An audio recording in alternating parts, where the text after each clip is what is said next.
Well, good morning, everybody, councillors, staff, members of the public in the gallery, special guests. Thank you for being here today for this ordinary meeting of October 14.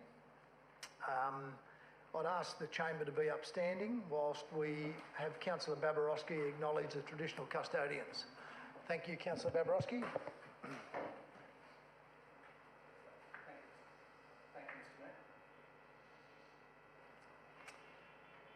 On behalf of Council, I would like to start by acknowledging the traditional custodians of the Sunshine Coast local government area, the Kabi peoples of the coastal plains and northern hinterland, and those on the traditional lands we gather today, the Jinnaburra peoples of the southern hinterland.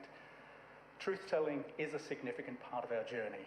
We are committed to a better understanding of the collective story and history of the Sunshine Coast and of the experiences of the First Nation people. Legacy issues resulting from colonisation are still experienced by traditional custodians and First Nations people. We recognise our shared history and will continue to work in partnership to provide a foundation for building a shared future with the Kabi and Jinnaburra people. We wish to pay our respects to their elders, past, present and emerging, and acknowledge the important role the First Nations people continue to play within the Sunshine Coast community. Together, we are all stronger. Thank you, Councillor Babarowski. Please remain standing while I ask the Reverend Ralph Bowles of the St John's Anglican Church, Landsborough, to read the opening prayer. Thank you, Reverend Ralph. Let us pray. Almighty God, we give thanks for this beautiful part of Australia with its coast, its plains and hinterland hills that we call the Sunshine Coast, Queensland. And we give thanks for the traditional custodians of the Kabi and Jinnaburra peoples of this region. Guide this City Council as the members continue to manage the business of our city on behalf of its residents. Grant them wisdom, Lord, as they make decisions in big matters as well as in everyday life concerns. Bless this council and its officers as they manage development and growth and deal with issues sometimes contentious, no doubt, and always significant that come before council. In all the discussions, let this council be a place for good deliberation and constructive outcomes that advance the quality of our lives, our natural environment, and the conduct of all business in this region. Where there is disagreement, Lord God, may sound process and goodwill bring progress for all. We ask your blessing too on all those who serve our city in the work of the Sunshine Coast Council's operations.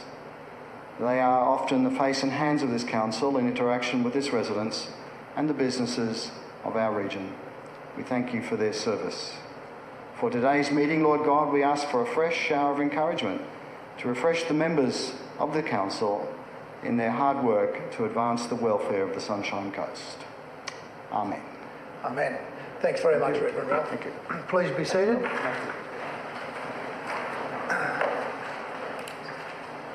Councillors, I'd like to draw to your attention that on the 12th of October 2020, my apologies, sorry.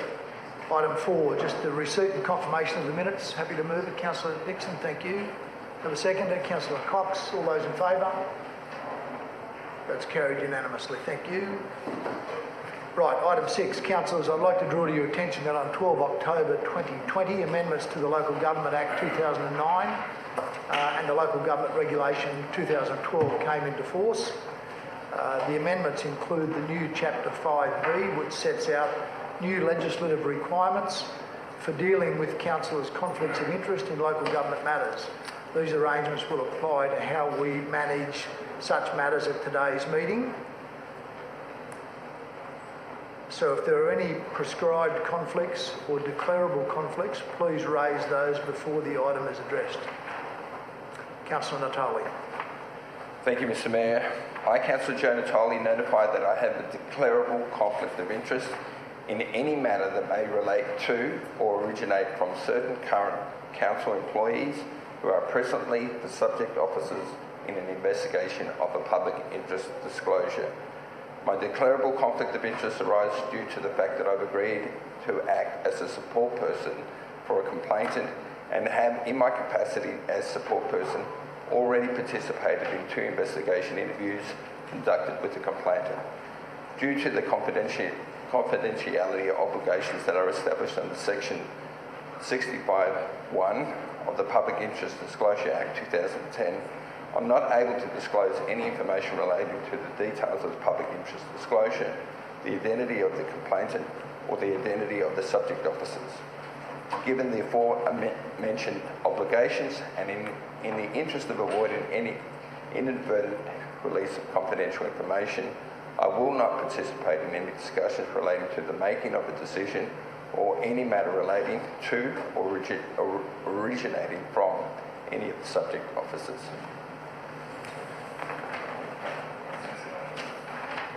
All right, thank you, Councillor Natoli. We'll note that. I'm going to now pass over to the Chief Executive Officer.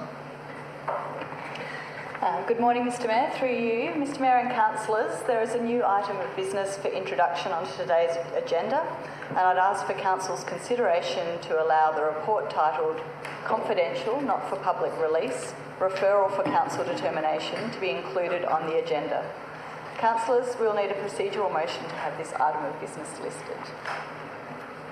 Just before we ask councillors to vote on that procedural motion, councillors, with an abundance of caution, I wish to notify you that I may have a declarable conflict of interest in the late item of business which is proposed to be introduced to the meeting agenda and considered at the ordinary meeting today, the 14th of October 2021, due to the fact that I've been advised on October 7, 2021, that an external agency is still investigating a matter which is unrelated to the contents of this report, but which relates to a person identified in this report. The declarable conflict of interest may arise as the unrelated matter that remains under investigation by the external agency came about in part due to a referral I made to the agency. Given that unrelated matter remains unresolved, and in the interests of avoiding any perception of potential bias, I will exclude myself from the meeting while Council determines whether the late report is to be introduced to the agenda for today's meeting. If the late report is included on the agenda for today's report, I will also exclude myself from the meeting while the matter is being discussed and the vote taken. Thank you. I'll ask the Deputy Mayor to take the chair.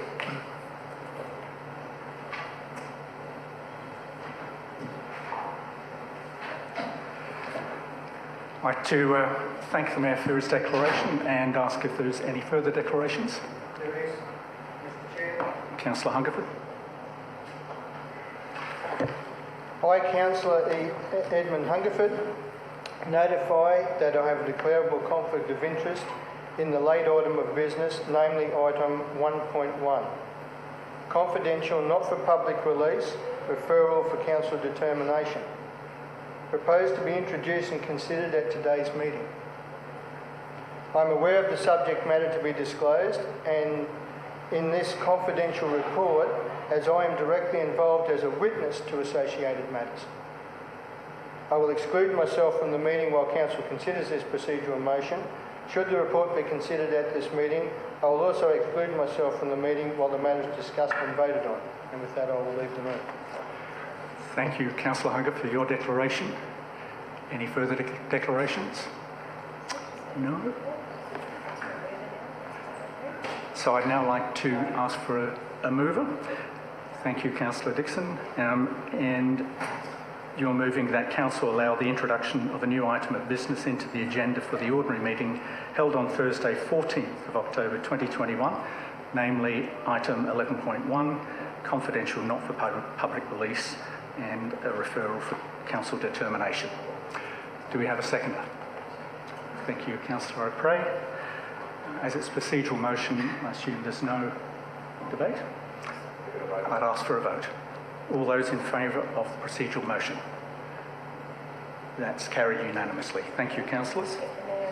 We'll get the Mayor back and Councillor Hungerford back.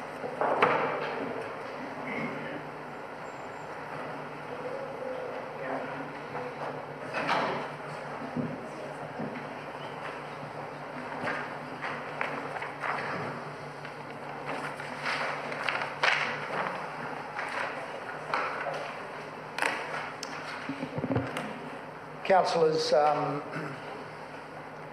There are no presentations this morning. Before we move on to item 8.1,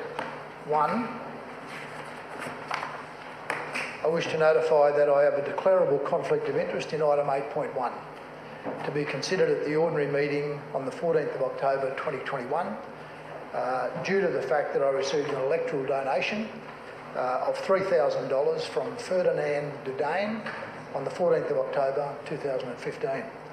This donation was received outside of my relevant term as a councillor, which commenced on the 5th of April 2016, and therefore is not a prescribed conflict of interest within the context of the Local Government Act 2009.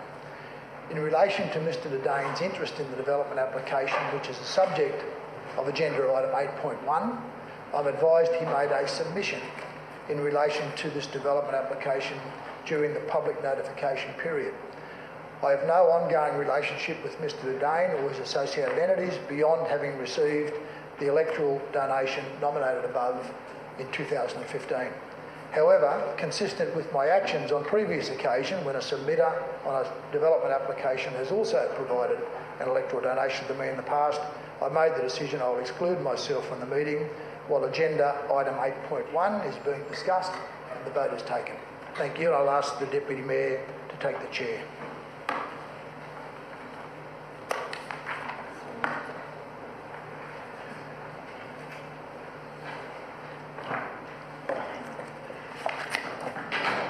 I'd like to thank the Mayor for his declaration and ask, are there any further declarations? Councillor O'Prey. Yes, thank you, Mr Deputy, and through you. I, Councillor Jason O'Prey, notify that I have a declarable conflict of interest in item 8.1, development permit for a material change of use to establish animal keeping at 2312 Steve Irwin Way, Landsborough, to be considered at today's ordinary meeting, the 14th of October 21, due to my close personal relationship with Ms Tash Poole, a member of the Australian Justice Party, AJP, a candidate for the AJP and the 2020 Queensland State Government elections. The AJP is a submitter on this development application. Mr Deputy, I will exclude myself from the meeting while this matter is being discussed and the vote is taken. Thank you. I'd like to thank Councillor O'Prey for his declaration. Any other declarations? Can I ask a question? Before Councillor O'Prey leaves the room, can I just ask a question? Mr Deputy Mayor, I think that pretty well every one of the councillors here has had some contact with either a submitter or the people who've been lobbying in relation to this particular issue with the knowledge after the publishing of the minutes, the agenda. You know, like, honestly, unless you've received a donation or they're a close family relation or something or other, how can we be expected to declare that we've got conflicts of interest? I mean, I think just because you know someone who's objected, this is not as though there's you're associated with the applicant. So I'd just like a ruling as to how we all are. Thank you for your opinion, Councillor Johnston, but I think in the end it is the call of the councillor. And if it's in their judgment, they believe that it would be better for them to declare that conflict and leave the room, that is entirely up to them. And I think on this occasion... I'm not arguing about that. I'm more... Yep. It's just, pretty well all of us may have some degree of conflict of interest. And I think it is your judgment. Yeah. So it is a judgment call, and Councillor O'Prey, I assume you haven't changed your judgment? No, that's right, Mr Deputy. It's a copy. Thank you for your declaration, but thank you for making the point. Councillors will, if there are no further declarations, will now consider item 8.1, which is the development permit for material change of use to establish animal keeping at 2312 Steve Irwin Way, Landsborough. And we have a presentation by Officer John Porthwick. Thank you, John. Over to you. Thank you, Mr Chair. Good morning, Mr Chair. Good morning, councillors. The application before you today is for a material change of use of premises to establish animal keeping. The application is before council today because of the large public interest in the application. The site is located at 2312 Steve Irwin Way. It's bounded to the north by the Big Cart Track, by the Steve Irwin Way, and then by the Ewan Maddock Dam. To the east of the site are conservation areas and Brannock's Ecological Reserve. To the south of the site are more conservation areas and rural lands, and to the west of the site are further conservation areas owned by SEQ Water. The site is approximately 21 hectares in size. It has an existing house and sheds located on it with various cleared areas across the site. Access is via a long battle axe or access handle from the Steve Irwin Way. There's 3 residences in close proximity to the site, to the south and southeast, the closest being 240 metres away, 300 metres away and 550 metres away.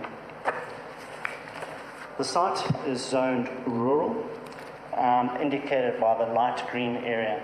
To the north of the site is the Big Cart Track, which is zoned tourist, has a tourist zone.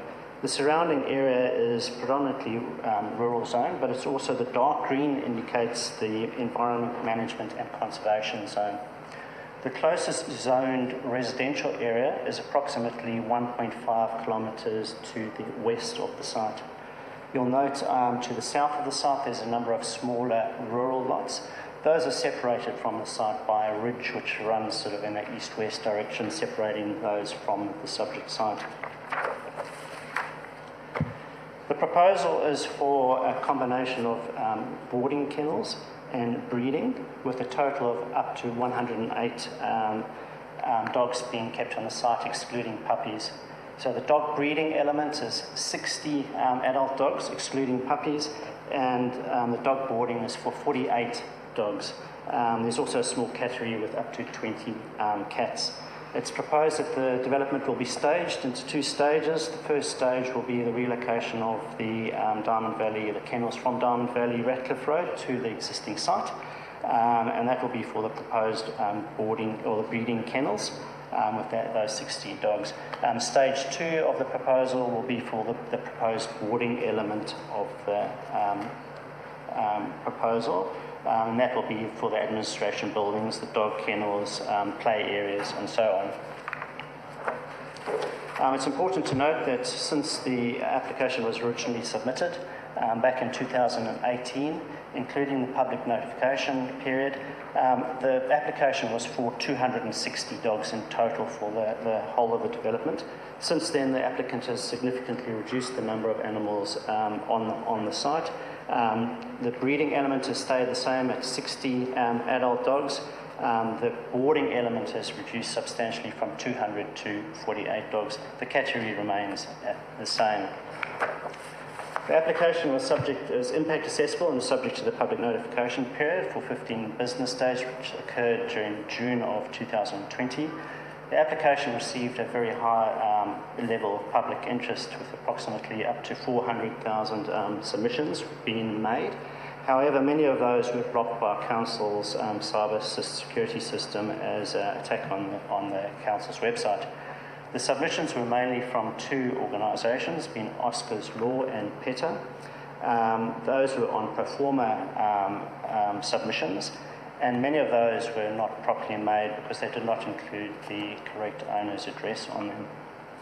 Due to the volume of submissions, Council sought relief from the Planning and Environment Court, and a court judgment granted that relief, and it was agreed that there were 104 properly made submissions and 3,988 not properly made submissions. The judgment also required Council to notify Oscars Law once a decision has been made, advertise in the paper and on Council's website. So the animal keeping is a potentially consistent use within the rural zone. It's described in the planning scheme as a rural activity. Officers' detailed assessment of the application against the relevant benchmarks of the Sunshine Coast Planning Scheme have determined that the proposal substantially complies with the requirements of the Sunshine Coast Planning Scheme. It's important to note that one of the main concerns of the submitters was animal welfare.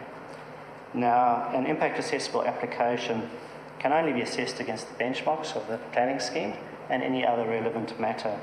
a relevant matter really needs to be a planning issue, and animal welfare concerns are not a planning consideration relevant to the assessment of an application. By law, council can't assess it against animal welfare issues because matters relating to welfare, animal welfare, are regulated by other Queensland legislation, and those include the Animal Care and Protection Act 2001, Animal Management, Cats and Dogs Act 2008, Animal Management Protecting Puppies and Other Legislation Amendment Act 2016, and the Queensland Welfare Standards and Guidelines for Breeding Dogs and Their Progeny. Another key issue that was formed part of the assessment and was raised by submitters is the potential noise impacts on the surrounding uses.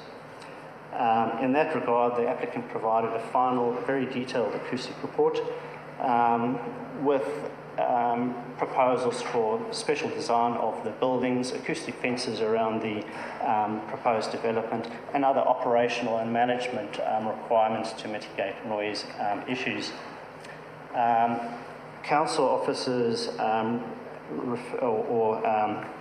engaged NWA Environment to undertake a review of the noise assessments from the applicant, and have recommended that the application can be supported provided conditions are attached to any approval. And there's a number of recommended conditions on the slide. I'm not going to go through all of those now. The application was also referred to a number of external agencies, the first being the State Development Infrastructure, Local Government and Planning, SARA, for main roads issues, because Steve Irwin Road is a main road. They've recommended approval of the application with conditions relating to stormwater management and also the upgrade of Steve Irwin Way. On the slide you see is a very conceptual diagram of how the upgrade could look like. That is still subject to detailed design and approval by Main Roads, but essentially it dedicates entirely a left lane and a right lane turn movements into the site. South East Queensland Water was a third-party advice referral. They have attached certain conditions requiring the development be set back 400 metres from the full supply level of Irwin Maddock Dam. On the slide you'll see there's a red area, red line adjacent to the proposed development. That's the 400 metre line, so the proposal sits outside of that, and that has been conditioned, or a condition recommended. It's also, they require that it be set back from any watercourse by 50 metres. That's also been achieved. The last referral was the RSPCA as a third-party advice agency, and they expressed no objection to the proposed development. Obviously, animal welfare is a subject to other legislation, and they are obviously concerned about those elements of it. So, Mr. Chair, the recommendation is that Council approve the development application for material change of use to establish animal keeping, subject to reasonable and relevant conditions attached as Appendix A. Thank you. Thank you very much, Mr. Borthwick. Councillors, I have the rare privilege of being in the chair, so I'm going to move a motion that's different to the officer recommendation, and I'm going to give myself permission to do it from the seated position, as it's a fairly long one. Councillors, I'd like to read the motion to you. The motion is that Council receive and note the report titled Development Permit for Material Change of Use to Establish Animal Keeping at 2312 Steve Irwin Way, Landsborough. B, refuse application number MCU 18/0311 for a development permit for material change of use of premises to establish animal keeping at 2312 Steve Irwin Way, Landsborough, for the following reasons. I do apologise, but I do think it's a courtesy to everybody that I read these out. 1. The proposed development departs from the policy direction of the strategic framework for the Sunshine Coast Planning Scheme 214, in particular theme 5. natural environment and the strategic outcomes 3.7.1F, and the specific outcomes 3.7.2.1C and D, relating to the protection, minimisation and mitigation of individual and cumulative adverse impacts of development on the natural environment. 2, the proposed development departs from the policy direction of the strategic framework for the Sunshine Coast Planning Scheme 214, in particular theme 5, natural environment, and the strategic outcomes 3.7.11, specific outcomes 3.7.6.1A, B and C, and performance outcome 4 of the Biodiversity Waterways Wetlands Overlay Code relating to the value and protection of ecologically important areas from adverse air, odour and noise emissions, and any potential impacts on the natural environment and sensitive receiving environments. 3, the proposed development for an intensive rural activity departs from the purpose and overall outcome 2B, G and Q of the Rural Zone Code, and the purpose and overall outcome 2A and B, and the performance outcome 2 of the Biodiversity Waterways and Wetlands Overlay Code of the Sunshine Coast Planning Scheme 214, as it has failed to demonstrate that it would protect, manage and enhance the environmental values of the adjacent ecologically important areas. 4, the proposed development for an intensive rural activity departs from the purpose and overall outcome 2D, performance outcome 2 of the Rural Uses Code and overall outcome 2AI of the Nuisance Code of the Sunshine Code Planning Scheme 214, as it has failed to demonstrate that it will be established on a site where environmental and amenity impacts regarding noise can be sufficiently separated from sensitive land uses. 5, the proposed development departs from the purpose and overall outcome 2B of the Rural Zone Code, as adverse environmental and amenity impacts are not avoided or appropriately managed in the proposal. And finally, 6, the proposed development departs from the purpose and overall outcome 2V2 of the Rural Zone Code, as the use is not appropriate in the zone when considered with regard to its location, nature, scale and intensity. And finally, C, Council investigate a council-wide local law to manage the breeding of cats and dogs that aligns with Council's management plan for domestic animals, cats and dogs. Thank you, Councillor Christian. Seconded. In that case, if I may, councillors allow me to speak to the motion.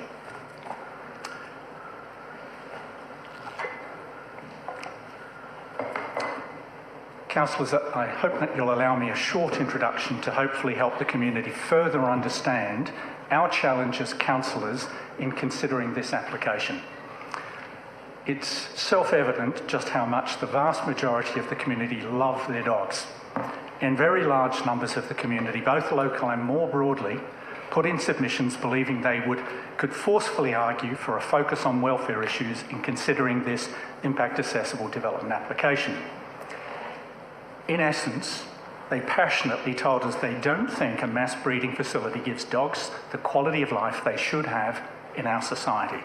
And personally, I agree.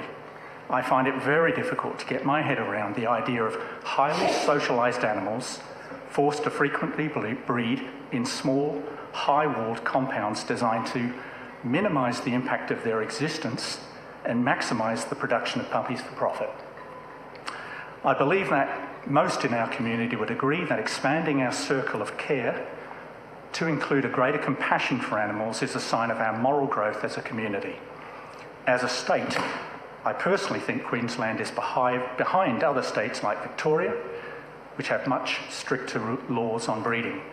However, the legal advice we have received is that this decision must be made on planning grounds and that animal welfare should not be part of this decision. So, as hard as it is, let's completely put aside animal welfare as a direct consideration, as the officers were compelled to do in constructing their report and its recommendation. I believe that, even putting aside animal welfare, we have strong and undeniable reasons under the planning scheme to reject this application. under our planning scheme, keeping and breeding dogs falls under the category of animal keeping. Importantly, animal keeping is listed in the rural zone as potentially consistent use, not simply as a consistent use. According to the Sunshine Coast Planning Scheme, section 6.2.19.2, subsection 2V2, a potentially consistent use may occur in the rural zone only where further assessment has determined that the use is appropriate in the zone having regard to such matters as location, nature, scale and intensity. Further, subsection 2B states that animal keeping may be established in the zone providing that adverse environmental and amenity impacts are avoided or appropriately managed. My judgment is that all of these factors, environmental and amenity impacts, and the proposed location, nature, scale and intensity weigh strongly against this application. So let's start with the environmental issues which are covered in points B14 of the motion. Councillors, in a rural zone, we would expect animal keeping to reflect traditional farming practices. This is not traditional farming, far from it. Compared to traditional farming, this activity is much more comparable to intensive horticulture in that it requires little relationship to the land itself and brings many more suppliers and visitors to the site. Critically, the site is surrounded on 3 sides, almost 4, by ecologically sensitive areas, being environmental reserves or conservation zones as part of the Irwin Dam area, which are already impacted by a long-standing existing use, being the big carp. That means we need to be more than usually careful about what we approve on this site because of the potential cumulative impacts on the flora and fauna. This intensive activity should be located in less ecologically sensitive area where the chance of the flow-on impacts on the surrounding areas are absent or substantially lessened. This is not the right location. The Irwin Dam is only a few hundred metres from the site. The letter from SEQ Water raises significant concerns about the effects of the proposed development on the dam. The dam, in addition to providing drinking water for our region, is identified in the planning scheme as a regionally significant landscape feature attracting many visitors and fishers. While SEQ Water recommends a series of conditions that they state would address some of the concerns raised, I believe that given the development site is right next to the dam area and the dam's significance to the region, that we should apply the precautionary principle and not approve this development. Councillors, the noise impacts on the quiet amenity of the residents within several hundred metres needs to be protected. And any aspirations for the applicant they may have for an even larger one. These impacts and many of the environmental impacts would have to be mitigated by very stringent series of conditions, as suggested in the report. The more stringent conditions we oppose, the more onerous they become on the animals. Think of the 2.5 metre walls surrounding the boarding kennels, and they're less likely to be complied with. Take, for example, proposed condition 32, that waste must not be in contact with the soil or directly or indirectly penetrate the soil. Now, even with a wastewater system installed, how can we guarantee that condition will be followed during a sustained deluge event, which we have significant ones in Queensland? And how would we monitor compliance? Managing the noise and environmental conditions creates a significantly increased enforcement problem for our staff. The process of responding to and assessing complaints is likely to occupy large amounts of staff time, and our staff had limited powers to address complaints. For example, staff cannot remove a dog to resolve a noise complaint. It is not reasonable for this large-scale proposal to impose these problems on the staff, but by extension, both the frustration and the costs onto the community.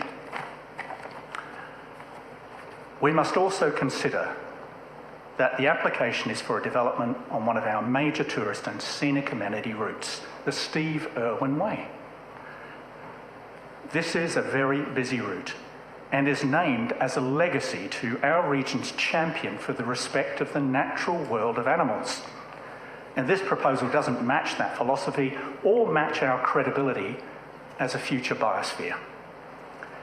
While the proposed development would only have a minor visual impact on the tourist route, due to the nature of the proposal, this specific parcel of rural land is one of the least appropriate places in the region for this development.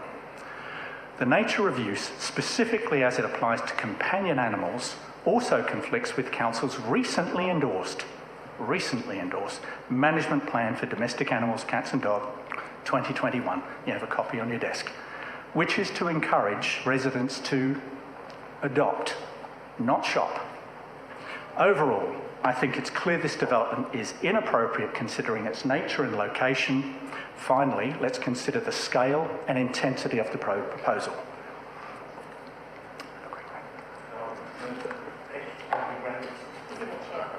He's in the chair. I thank you for your consideration, but as I'm in the chair, I have the rare privilege of speaking without extension. Thank you. Councillors. Councillors, finally, let's consider the scale and intensity of the proposal, as I said. So, the Sunshine Coast has no need for a breeding facility of this scale, and rather than provide a community benefit, would cause more problems throughout the region. In the last 5 years, Council has had to euthanise 543 dogs. The percentage of dogs impounded that were euthanased was around 15%. That's compared to a national average of 12.5. Let's put aside, though, our emotional response to what I think are startling numbers for a moment. Given a higher than average percentage of dogs euthanased, we are clearly not undersupplied with dogs. However, approving this facility would dramatically increase the potential supply, which would lead to our pound having to manage and euthanize greater numbers of dogs. And this is an impact we should and can avoid. Likely it wouldn't be the exact dogs bred at this facility, but with a greater number of dogs in the region, more dogs end up abandoned or in our pound. I'm aware we cannot consider this directly, but the cost of the services to manage those dogs would fall back on the community through their rates. And as a council, we have an opportunity to prevent this outcome. Councillors, we know that the assessment officers' jobs are to interpret the planning scheme consistently against technical criteria. But we also now know that if it was that cut and dried, there would be no need for the extra layer of consideration by the democratically elected body, us.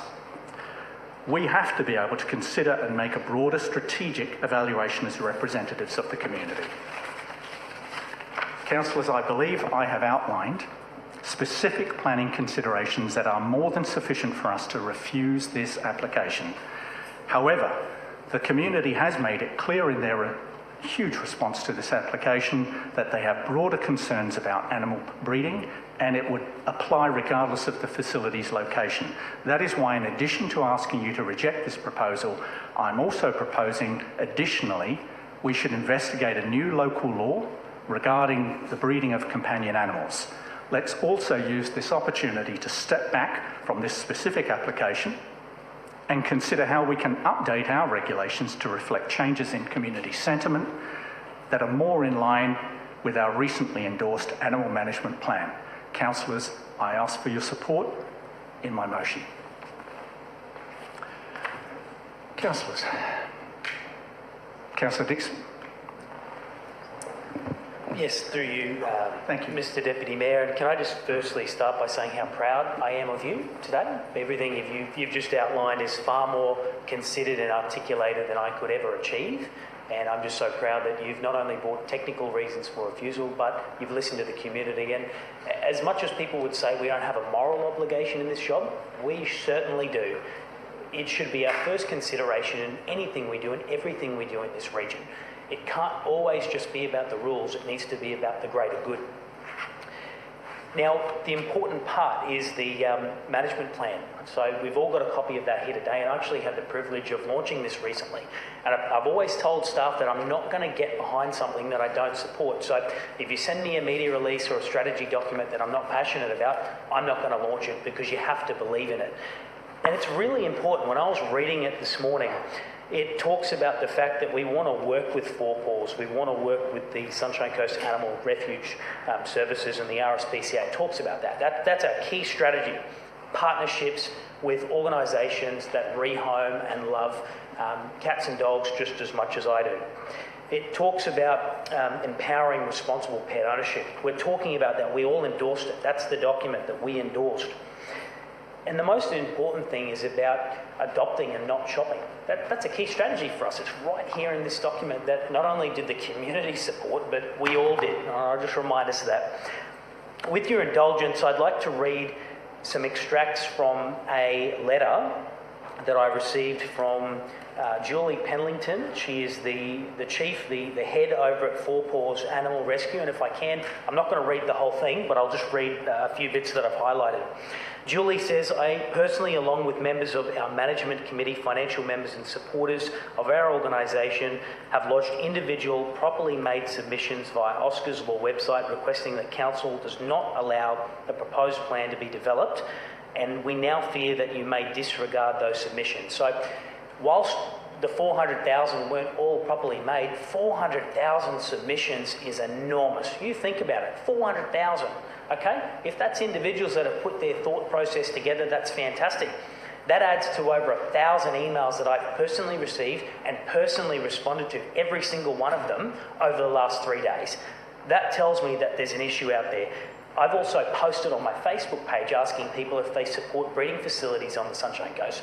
Now, I didn't break the percentages down, but I reckon 9 out of 10 said no, don't do it on moral grounds. Julie goes on to say here, she says, as a respected not-for-profit organisation focused on animal welfare, Four Paws Rescue holds grave concerns for the welfare of animals kept at this facility. Over the years, we've approached Diamond Valley Kennels directly on numerous occasions, offering assistance to rehome their retired breeding females and stud dogs. Never once have they returned any of our calls. Yet we are to see no evidence that they are wanting to work with the community and put their pets up for rehoming, which begs the question, what happens to these dogs when they're no longer able to breed and make money?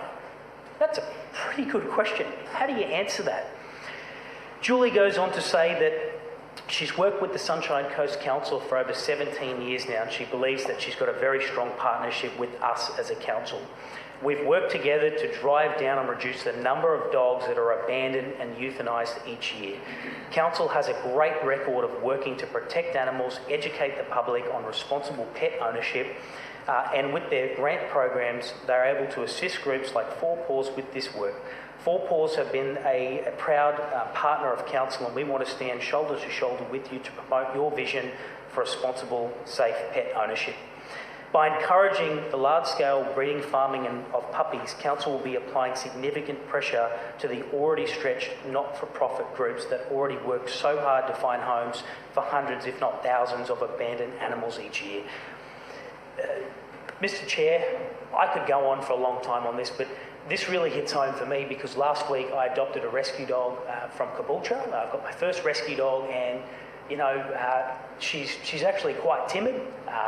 I think she's had a tough life, and it's just sad to see that some of these animals may go through that as well, and I can't put my name to it. So on moral grounds, I just won't be supporting it. Thank you, Councillor Dixon, very much. Councillor Natoli. Thanks, Mr. Deputy Mayor. Just I'd like to take a few questions to John. By all means. In regards to the aspect here where it talks about 20 square metre area where they can sell the dogs and limit them to that small amount. My concern is that the practices that I believe is happening, especially since Victoria, is that the movement of animals into facilities and sale of those dogs are happening beyond the breeding aspect of the actual facility. And if that is the case, how do we actually control and know how many dogs are coming from other facilities that are being brought to this place and actually sold through their retail front? Because does council have the ability to be able to ask them for this information? Do we have any sense of understanding what happens once, if they ever got an approval, whether they would be able to, council be able to understand what activity happens in that regards? Mr. Borthwick? Through you, Mr. Deputy Mayor. That's really an animal welfare issue. The areas that are demarcated for each dog is under the Queensland Animal Welfare Standards and Guidelines for breeding. It has specific areas for the play areas for the dogs. But in terms of where the dogs come from or where they go, council has no control over those issues. Yeah, I tend to beg to differ because we do have a responsibility of understanding what the activity is. You know, if the activity becomes more retail-based and having a retail facility based in a rural changes the whole dynamics. I mean, people that farm, grow products, animals, most of them send them to market. They don't necessarily have a retail component to their business. So the question I ask is, how do we know that they're not bringing animals from other areas in large numbers and actually creating a very large retail component of their business, driving the sale of animals that aren't produced and bred on site? It changes the whole purpose of the application and the nature. It is not consistent with a rural activity. Okay, any further to add, Mr. Borthwick, to your earlier answer? Deputy Mayor, it again boils down to that it's an animal welfare issue, that the animal keeping definition allows that activity to occur on site. Whether they're bringing in animals or taking animals out is not really a planning issue in regards to the assessment of this application.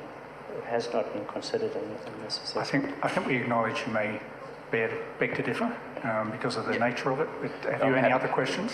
No, that's fine. I still, you know, when we had the noise consultant brief us the other day, I was concerned that there's been no assessment done on the impact of the big car track and understanding how that will impact the noise from the big car track. Can I just check, are you continuing your question or are you speaking to the item now?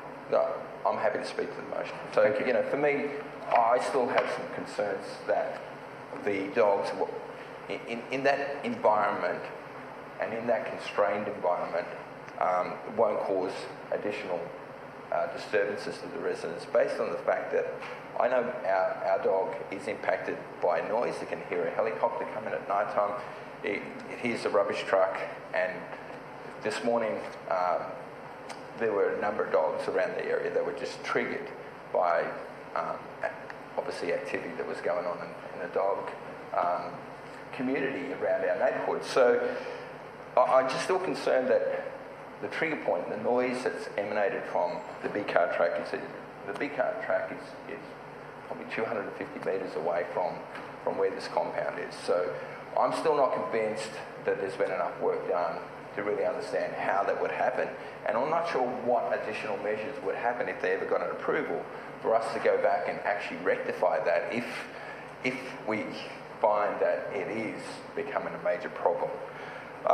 For me, I totally support all of the comments that have been made by you, Mr. Deputy Mayor, by Councillor Dixon. And I have made it very clear that those people that are running this campaign, congratulate them. I mean, it's an incredible campaign. It's coming from not only in Australia, but from around the world. This issue is an issue that I sort of liken to the moral issues of the ivory trade and coffee, clothing, diamond, you know, where ethical standards have been brought in dealing with these industries, where the use of slave labour, child labour, you know, it becomes an issue that has to be dealt with higher levels of government. And I really urge the movement to take this to the state government, because this is really where the state government needs to hear of how committed there are people in our community to get their message that they don't want to see these facilities actually coming to councils.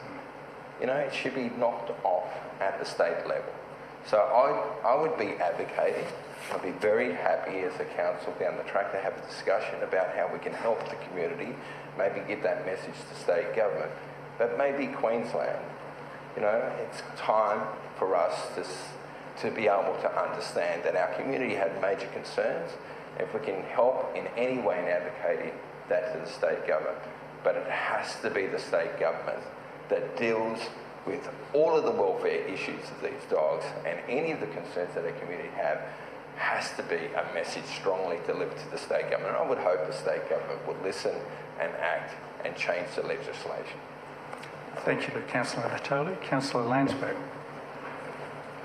Thank you. Through you, Mr Deputy Mayor. I'd just like to ask a question on the acoustic report with the number of dogs that have been allocated for the communal run, for the outdoor area.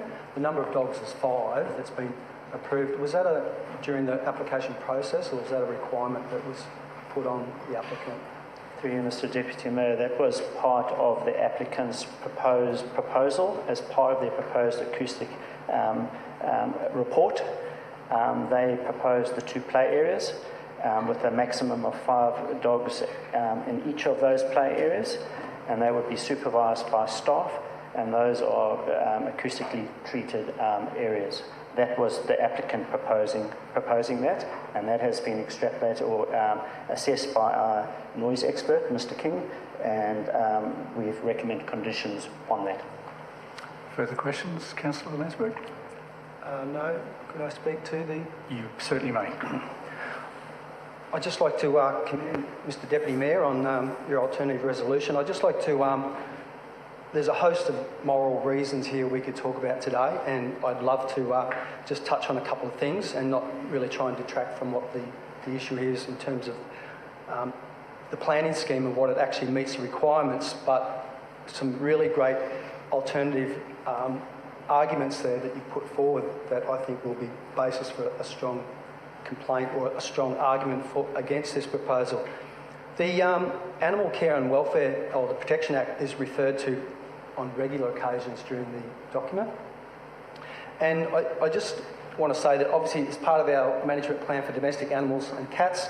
Going back to the 5 animals, dogs that are on that communal outdoor area, we spoke in the briefings that it doesn't meet the Animal Care and Protection Act for 24 hours of confinement of dogs that are under confinement.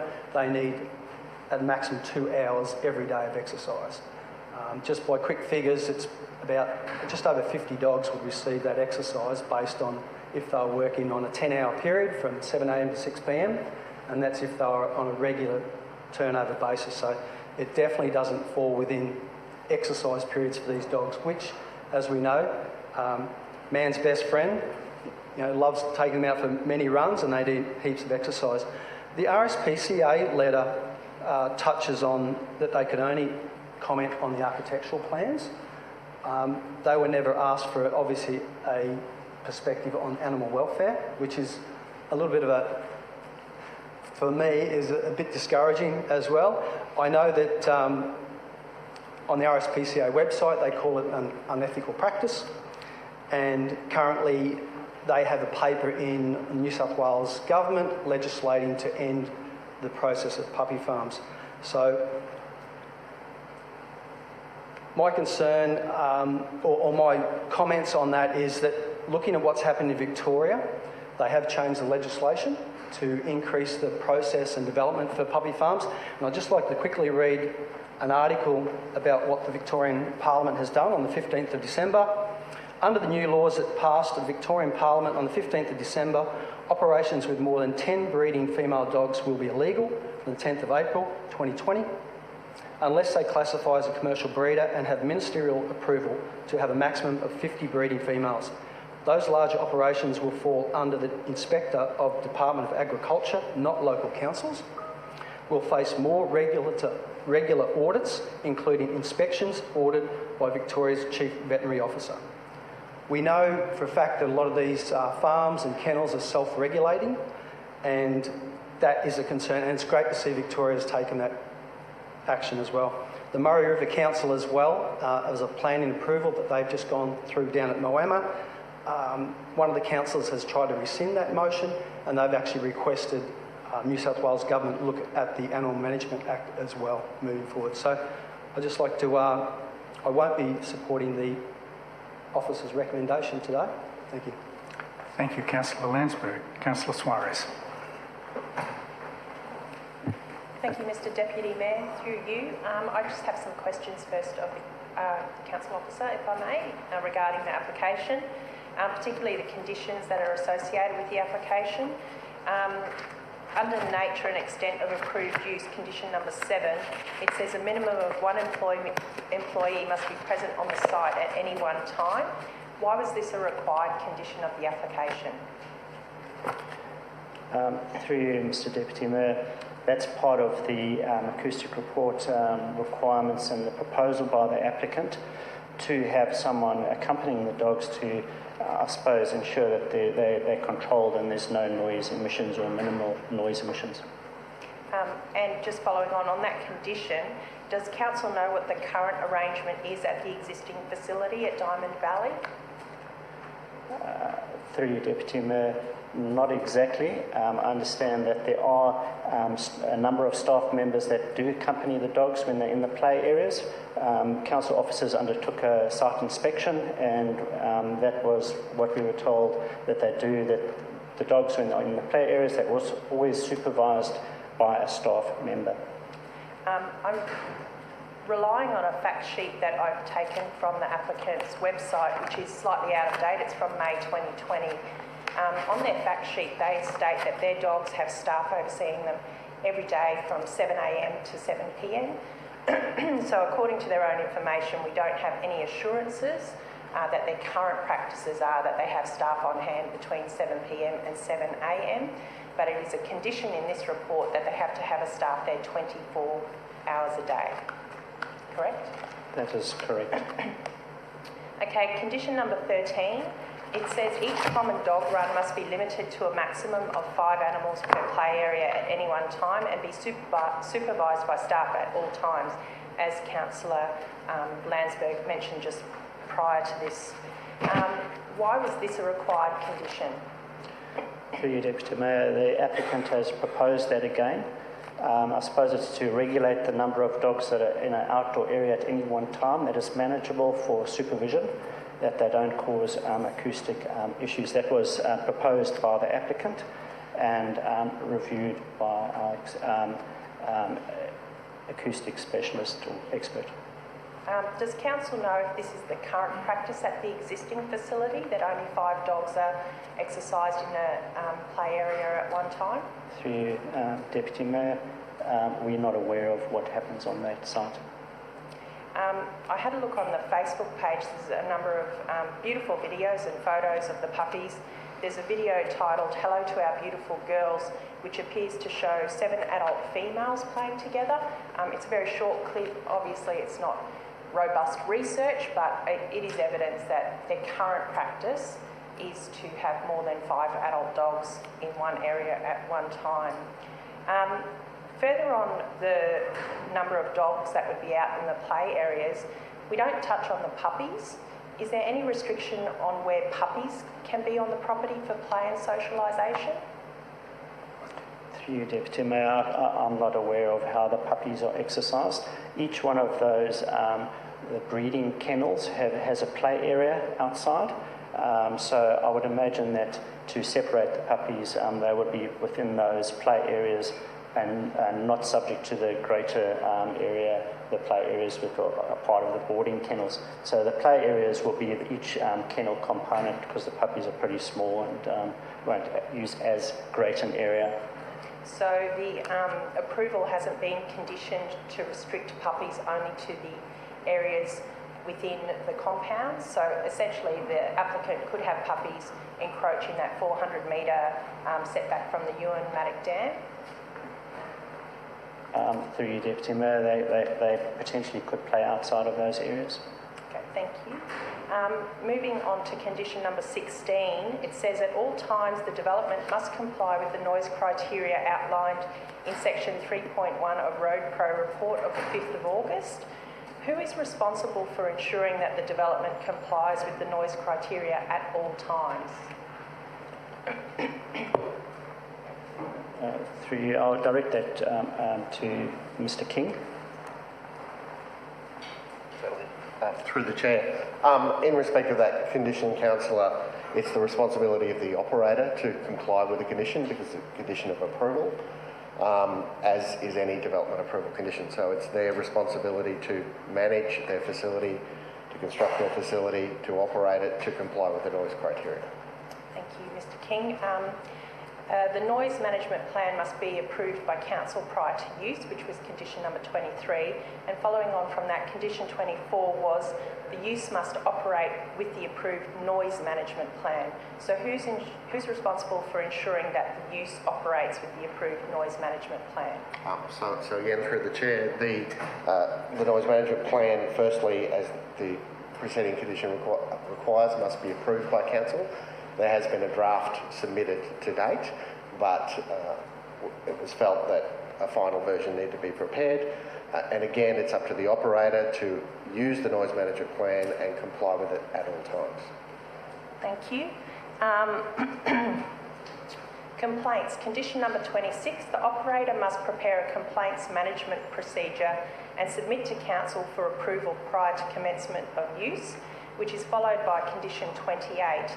The use must operate in accordance with the approved complaints management procedure. Who is responsible for ensuring the use operates with the approved complaints management procedure? Through the Chair, again, it will be the operator. And what is the current practice at the Diamond Valley site for complaints procedure?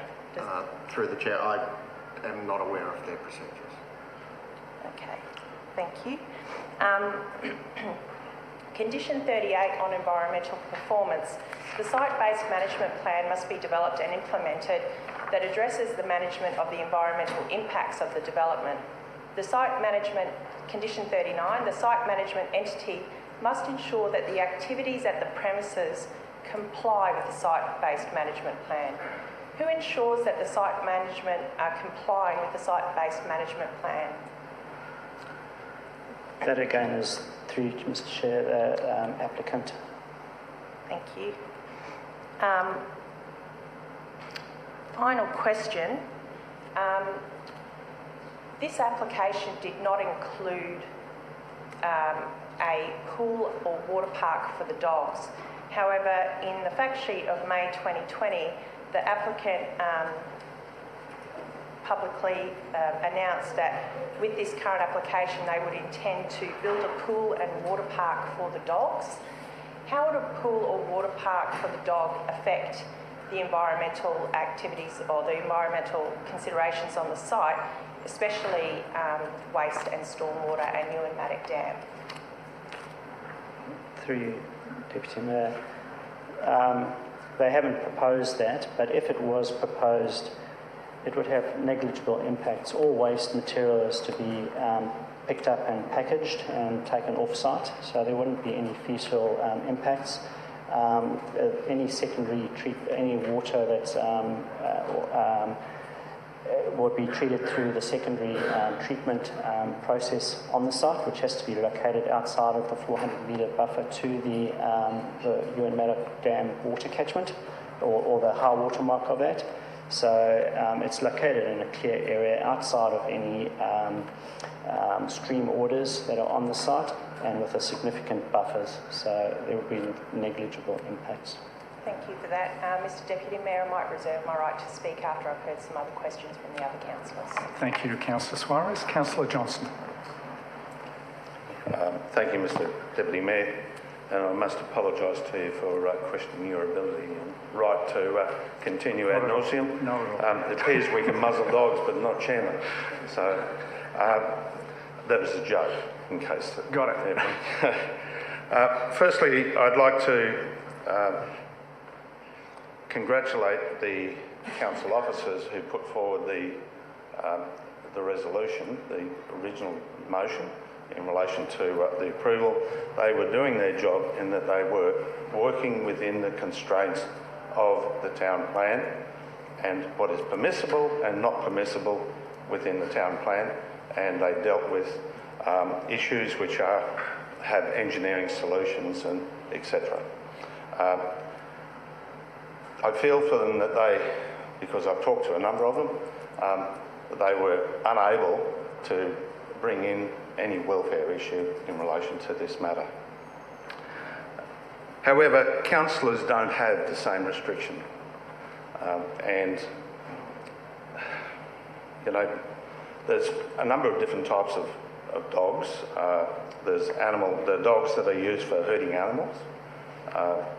There's hunting dogs, and some other types of dogs, but predominantly the most common dog in the community is a companion dog. My wife and I have got two ourselves. One is a young dog, well, she's a female dog, which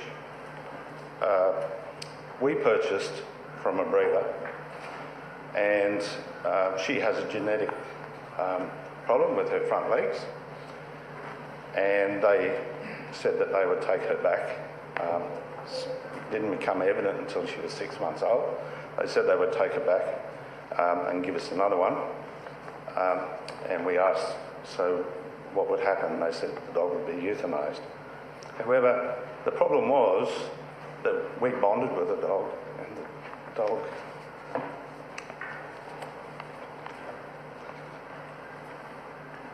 it's an emotional issue for me. The dog had bonded with us, and I've got no doubt that the puppies that come through this breeding process will probably go to good homes. But my concern is more about the breeding dogs that are on site and the number of them and the issues that were brought forward in the refusal motion. And I congratulate you, Councillor, Mr Deputy Mayor, on your motion to refuse this application, and also the incredibly elegant way in which you put forward your reasons, and very well argued reasons why we should refuse this application. I'd also like to congratulate other councillors for their questions and for their support of your resolution.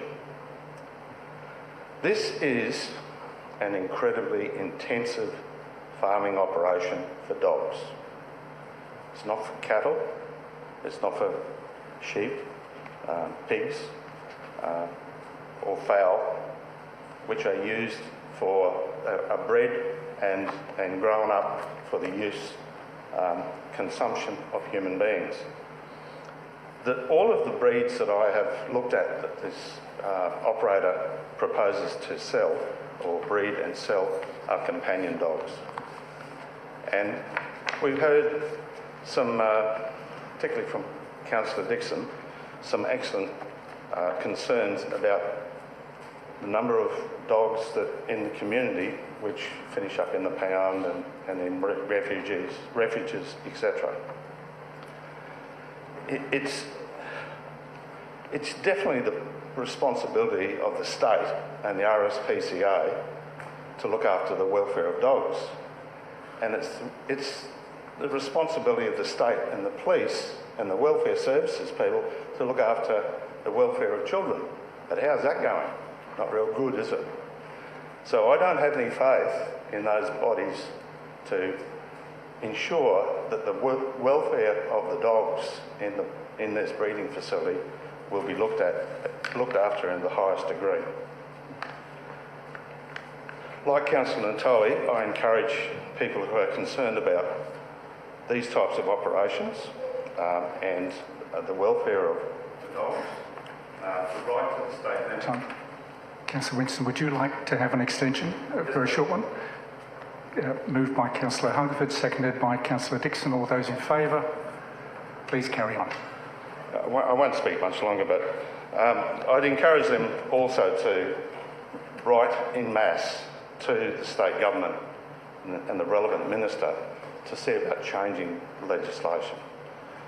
I personally, well, first of all, the noise management plan, look, we have some responsibilities to supervise these noise management plans, etc. But my experience has been that it basically falls back on the neighbours to report the problem, and then when they're required to keep a log of all of the problems before we actually can take action to do much about it.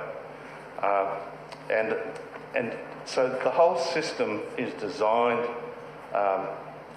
all of those systems are designed to control these things, but it falls back on the people who have to live around it to do something about it and to make sure that council and the state and the RSPCA finish up looking after the welfare. I know there will be people who argue that this is a pure town planning matter and that we shouldn't be getting concerned about the welfare issues. But, the reality of the situation is these animals are companion animals. They are man's best friend. They are a family member. And we need... I'm very emotional. We need to ensure that the principles that I was brought up with and the ethics I was brought up with is do no harm. And I feel if we approve this facility, we will do harm to our companion animals, some companion animals, and to the canine breed generally. So I'll be voting to refuse this application, and I recognise that this operator has an existing operation which sells some hundreds of dogs a year, many of them bred interstate and brought in for sale through the Diamond Valley kennels. This is an expansion of that and could even be a replacement for it. But just because the town planning rules say that it can be approved doesn't oblige us as councillors to support the planner's decision or the town plan. That's really a matter for us to determine, and for, if the applicant decides to appeal our decision, for the courts to decide. So thank you very much. And I'm sorry I got emotional. No need to be sorry at all. Thank you very much, Councillor Johnston. Councillor Hungerford. Through you, Mr. Chair. I'll cover how planning works in Queensland for community benefit and the steps that are going to play out in this application. Now, the planning authority in Queensland is the state government. With that, they have the Planning Act 2016 amendments, and this sets the parameters for all councils across Queensland. In South East Queensland, we additionally have the South East Queensland Regional Plan. This gives the urban footprint that council must work within. Now, there's a 65-35 growth split to accommodate the regional plan's growth targets, being 65% in the current urban areas and 35% in greenfield. That's what council has to do. Any inconsistency between the Planning Act and council's town plan, the Planning Act prevails. Now, disputes in planning matters are dealt with by the Planning and Environment Court. Only planning matters are considered. In this case, animal welfare are dealt with separately. And as can be seen in the report, animal welfare concerns are not a relevant matter to assessment because relevant matters must be related to town planning in some way. They are also not a local government matter, being that animal welfare is regulated by the Queensland Government through a framework that includes the Animal Management Protecting Puppies and Other Legislation Amendment Act 2016.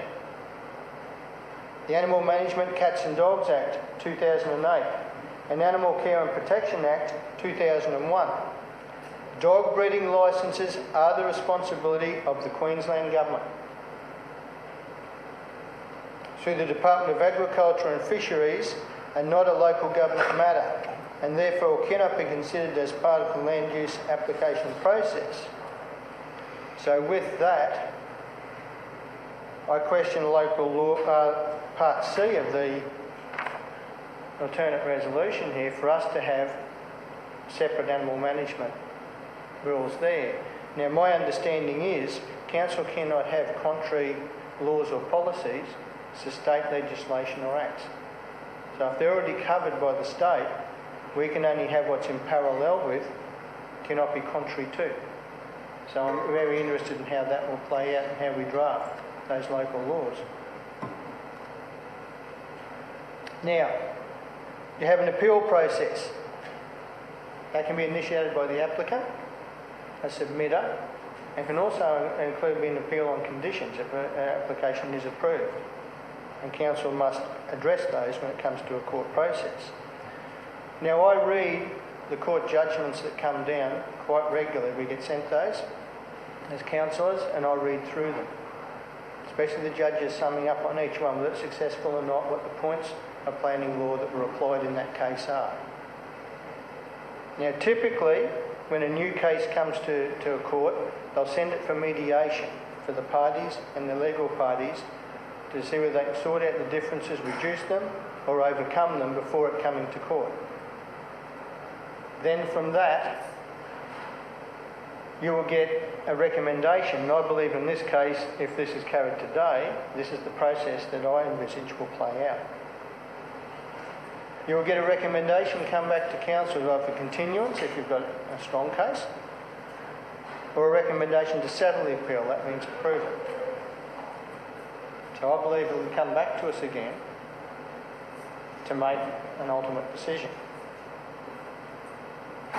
Now, the risks are, if you take it to court and your recommendation was to settle, saying the grounds aren't strong enough to uphold the planning matters in the court, the risks are applicant can ask the court, and it's the court's discretion if it's deemed frivolous, the case, to award costs, whether part of or whole, in that case. So that's a risk we have there if we don't have a strong case. The other one is in a court approval, and I've read this through a lot of the judgments I've looked at. Do I need more time? Yes, do you want an extension of time? Chair. Would somebody like to move? Councillor Dixon, seconded Councillor Johnston. All those in favour? That is unanimous. Carry on. I'm doing this for the community benefit to understand what we have to deal with as a council. So, in those I have noted, in some cases the court can, approval can include standard conditions, and they can be possibly lesser than the conditions the council is trying to apply. So that's another risk.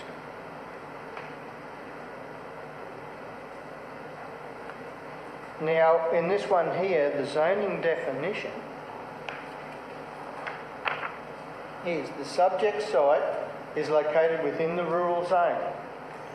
Animal keeping is defined as a potentially consistent use within the rural zone. Animal keeping is described in the planning scheme as a rural activity. Animal keeping is defined under the Sunshine Coast Planning Scheme 2014 as premises used for boarding, breeding or training of animals. The use may include ancillary, temporary or permanent holding facilities on the same site and ancillary repair and servicing of machinery. That's what the town plan says, and if this goes to planning law, that's what's taken into account. So this is within the zoning and the definitions of what's accepted there, or potentially accepted. So what I would also like to note is, under the Sunshine Coast Planning Scheme 2014, there's been a number of examples of animal keeping proposals have been approved within the rural zone. These include Veradale, Tanawar, Beerwara, Chevelham and Landsborough. There's already a precedent there of being accepted in this zone, which has been applied for. And what I also note is, Is the state government referred to as a concurrence agency due to the site fronting and obtaining access from a state-controlled road? And we saw that in the presentation earlier, and that was dealt with. The RSPCA and SEC Water, South East Queensland Water, were referred as third-party advice agencies. None of these agencies objected to the proposal. This all gets taken into account when it comes down to the court looking at this. Now, when I look at the reasons for refusal here, most of them cover environmental, ecology, amenity, location, scale and intensity. From my reading of the conditions in the report, I can identify quite a lot of those are covered by the conditions. So what I'm saying to you is, I believe, and I will support this today for it to be tested out. I'll give the benefit of the doubt to the community because I share their concerns, but animal welfare is separate from what we're dealing with here, and I'm looking at the coal planning reality. And I would be very dismayed if the community criticises the cost of doing that, seeing the high level of concern here. But I do believe, in my understanding of the planning law and what's in here and what's going to come through there, this will come back to us. I will support this today to test that right out, but then we'll have the legal advice come back. And my opinion is, from my understanding, is with the strength of the case here, there's highly likely to be a recommendation to settle the appeal. And then council will have to further make a decision on this.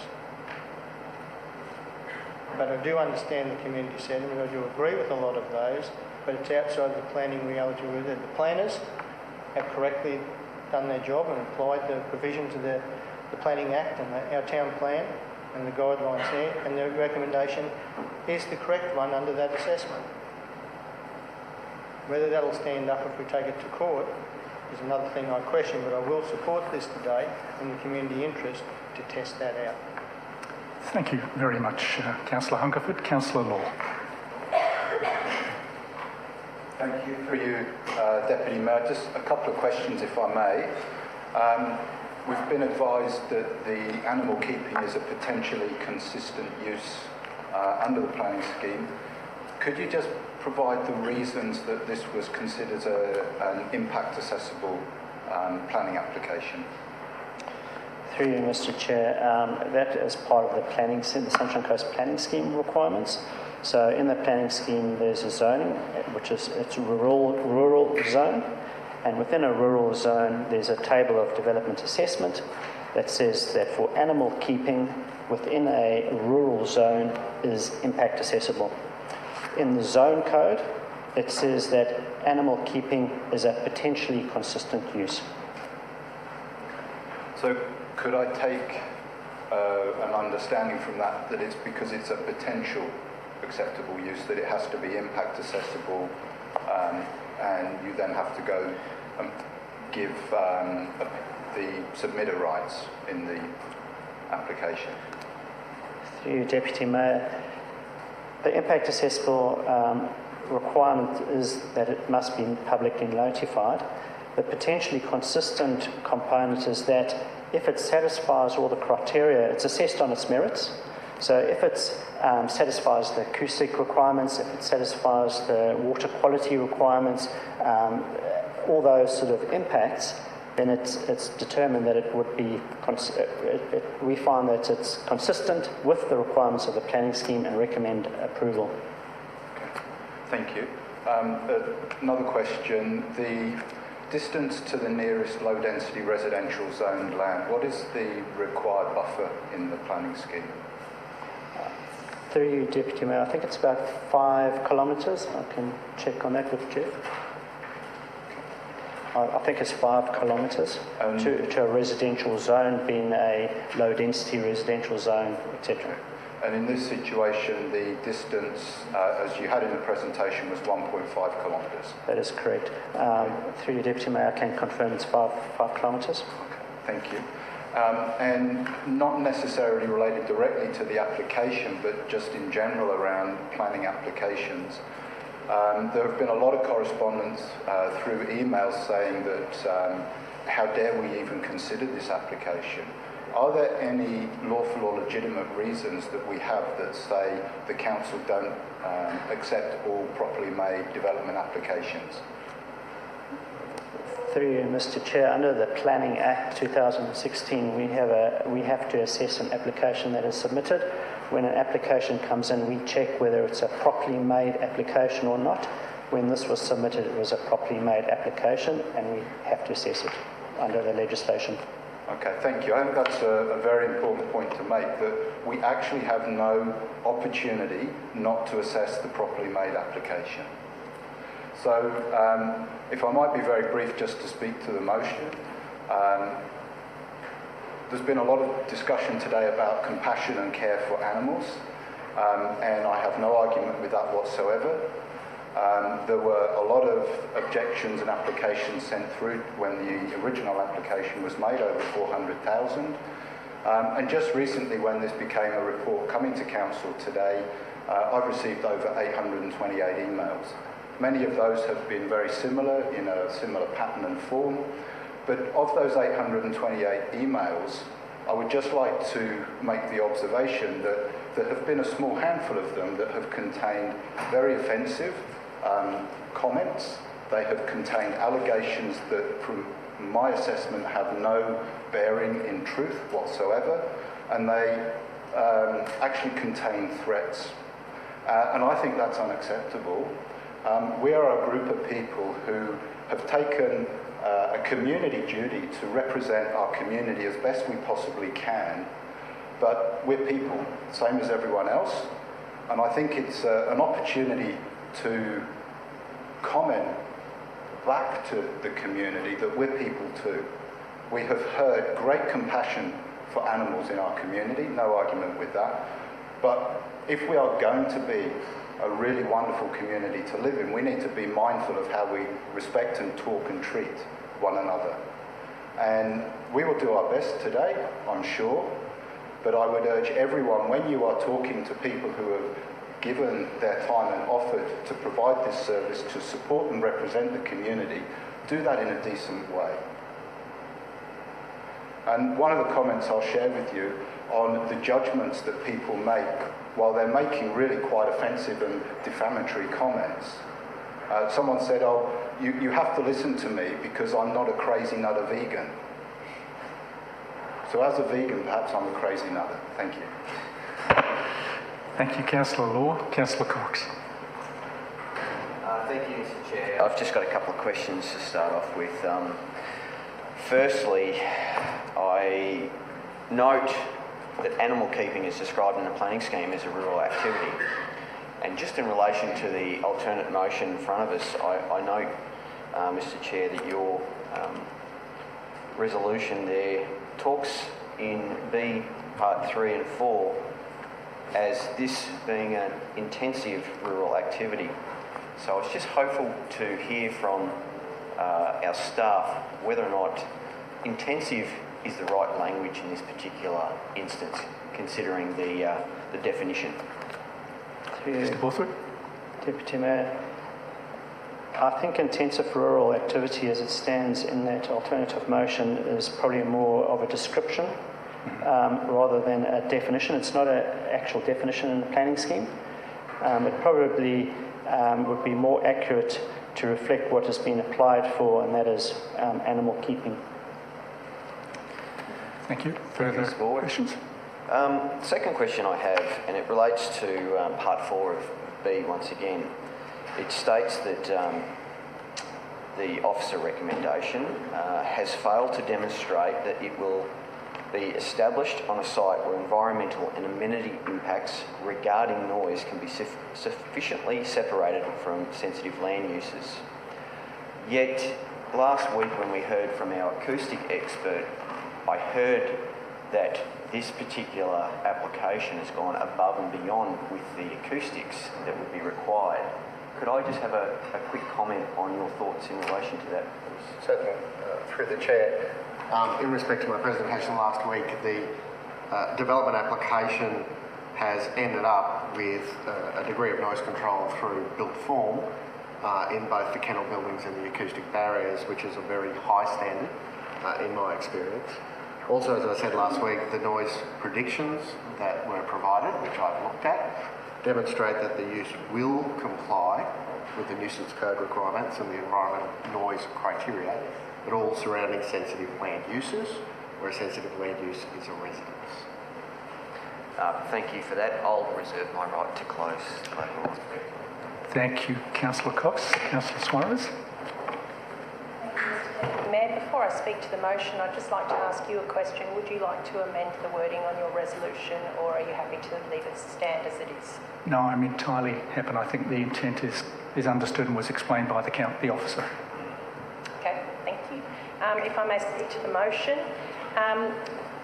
Firstly, I want to talk about the need for this type of business activity. And regardless of the intensity of scale or regardless of the animal welfare issues, I have my own personal view, but I will try and stick to the planning issues and the community issues at hand.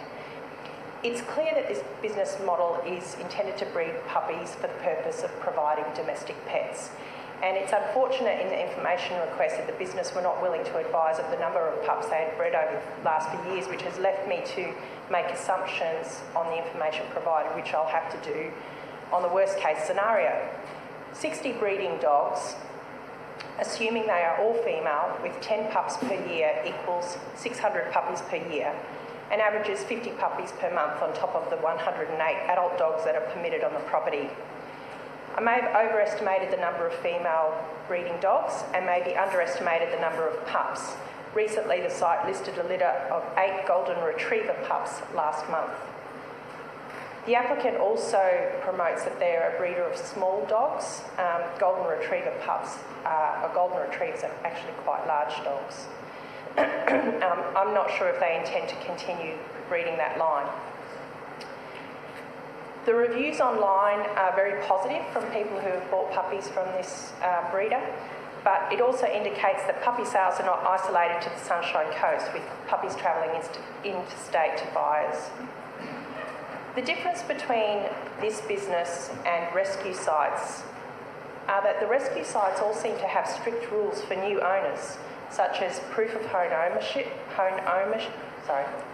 ownership, body corporate approval to own a dog, or a rental agreement stating that a dog is allowed on the premises. This site here seems to focus on the buyer and whether or not they would like to have a puppy. It does not focus on the requirements of that buyer to keep the puppy at their premises. COVID has changed our current climate, with interstate sales probably restricted, and the tight housing market here on the Sunshine Coast resulting in many renters struggling to find accommodation, particularly families with domestic pets. It is difficult to validate the need for this volume of puppy breeding isolated to the Sunshine Coast and Greater Queensland. As Councillor Johnston said, many of these puppies undoubtedly go to good homes, but I feel that in our current environment, it is getting more and more difficult to provide those homes for those pets. I'd also like to say that the applicant has already a licence to breed from 32 dogs, and approving this application would double its capacity if they were solely intending to relocate all of their animals to this facility. If the applicant decides to keep the animals at the existing facility and expand into the proposed new facility, it would triple their capacity to breed, and then it would also additionally provide a capacity to provide boarding facilities for dogs and cats. If the doubling of breeding or the tripling of breeding occurs here on the Sunshine Coast, I feel we may have an oversupply of domestic dogs for sale.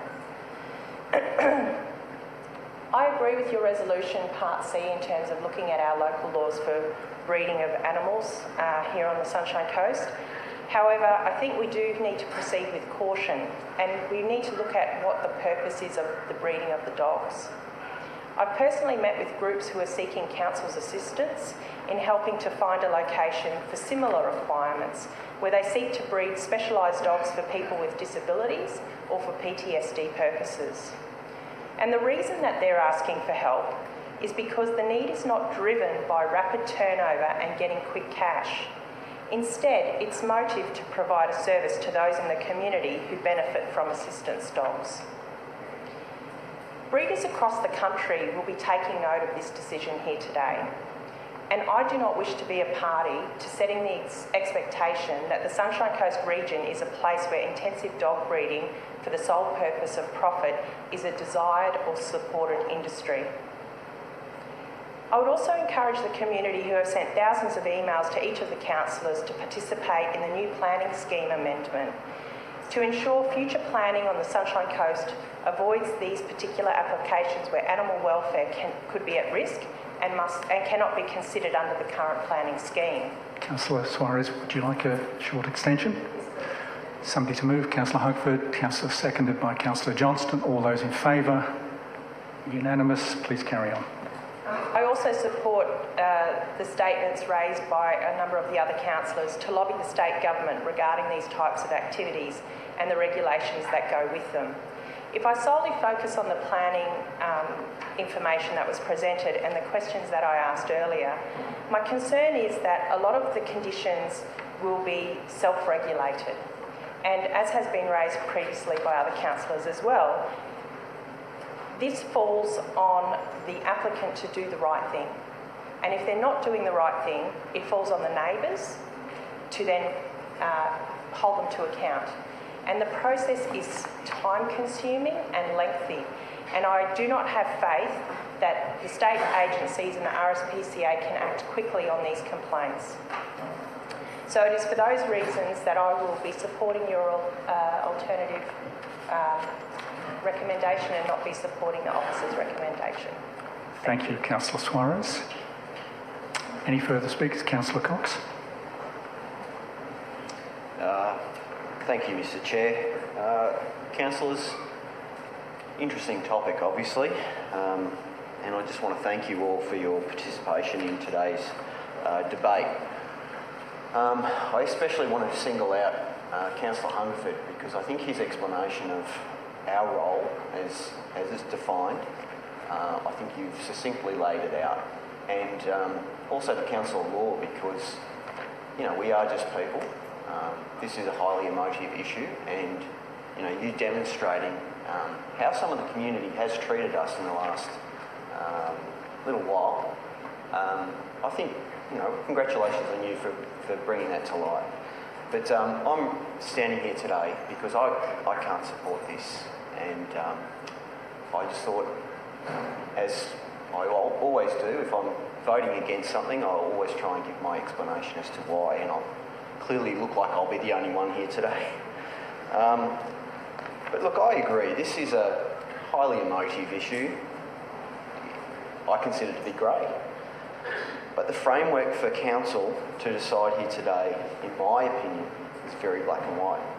So, and I'm talking as a councillor, I'm not talking as myself and my moral beliefs. But when I look at the report, the key matters for me as a councillor to decide are outlined under the relevant codes in the Sunshine Coast Planning Scheme 2014. And I see the councillor's assessment substantially complying with those key matters. And they are, first of all, it is sufficiently separated from the residential dwellings. It provides acoustic mitigation measures to minimise any impacts of noise, and as we've previously heard from our acoustic expert. It is well screened from the Steve Irwin Way scenic route. I certainly didn't agree with your comments that it's partially visible, Mr. Chair. I think it is sufficiently screened from everything that I've seen and driven out there. It avoids and protects the ecologically sensitive areas of the site. It does not alienate Class A and Class B agricultural land. It provides adequate access to the Steve Irwin Way, and those upgrades are suitably conditioned by the Department of Transport and Main Roads. It will not have any impact on Biwa East major development area. And finally, it provides adequate on-site effluent disposal to not affect the nearby water supply. And I'm pretty sure that the referral letter confirms that. Now, I know it's been spoken about a lot here today, but animal welfare is certainly featured extensively in the matters raised in the submissions that were received. But as has been pointed out by Councillor Hungerford and our staff, these are not a relevant town planning matter for assessment. So we need to put that aside and deal with the report as it stands. Additionally, in attachment 3, the RSPCA response did not provide an objection to the proposal, which I find quite interesting. Now, I know that they raised animal welfare concerns, but the proposal as it stands, there was no objection. So we need to make our decision based on the mechanisms available to us. And unfortunately, we can't afford to be dragged into the animal welfare debate. Our ratepayers on the Sunshine Coast need council to make decisions based on the relevant framework that's available to us. And once again, I see this as being a social issue, and I know that Councillor Natoli raised some of those other ones that he feels this is almost part of the conversation. Yet, good governance is one of our core pillars of local government. So please don't end up making the wrong decision, because I foresee this ending up in court and costing our ratepayers unnecessary funds in legal fees. Now, I'm aware that being the only one looking like voting in opposition to this today, I would probably be vilified, no doubt. But I'll state for the record that I have a designer dog. We adopted that dog when he was 5 years old. He's now 12. So, you know, just hope people understand where I'm coming from. Furthermore, I did some investigating to find out how regularly these types of dogs, the specific breeds that we're talking about bring here. Sorry, would you like an extension, Councillor Cox? Somebody to move? Councillor Hungerford, seconded. Councillor Suarez, all those in favour? Please carry on. Thank you, councillors.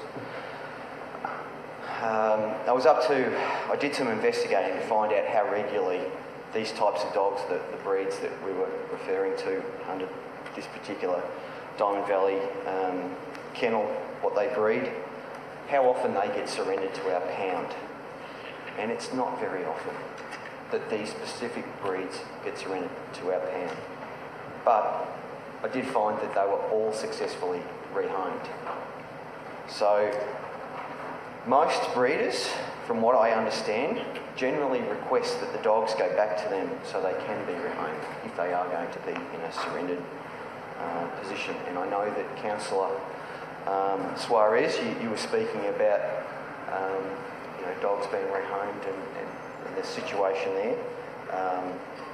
So yes, I've investigated that, and that's the advice that's come back from our Response Services branch. So keeping this in mind, this development permit that's here has two distinctive parts. I haven't heard anyone talk today. There is the breeding element and there is the boarding element to this particular development permit. And I haven't heard any sort of separation of that. Everyone's lumping it under the one thing, which is rightly or wrongly. I'm not here to challenge that. But in wrapping up, I'll remind you that animal welfare is not a relevant town planning matter. So if you're genuine about this topic, and I know I've heard heartfelt comments from some of the councillors here, you have the right to bring a notice of motion to council to lobby the Queensland Government to change this legislation. And if you do, I'll be happy to support that. That is your avenue to pursue. And finally, I just want to say that if you are so morally conflicted today that you do have the right to abstain from the vote rather than supporting this, you do have that option. Thank you. Councillor Cox, we might just get a piece of advice on whether you do have a right to abstain. Megan? Certainly, through you, Mr. Chair. It's a rather obscure part of the legislation, but if you were to abstain, it's taken in the negative. Thanks for that advice. Any other speakers? It seems not. Councillors, think my conclusion will be quite short, so I'll elect to stand. Councillors, thank you very much for your contributions to the debate. I would like to point out that item C, which is a very important item, is only to investigate. So obviously that investigation will reveal whether there are any tensions with any state legislation or not. But I think a very important innovation for our region, given our values, given our vision to be the most sustainable, healthy, smart, creative, to undertake that investigation is an important part of who we are. Having said that, to summarise, this development is not traditional farming. It's not a match for this location, and it's not a match for our region.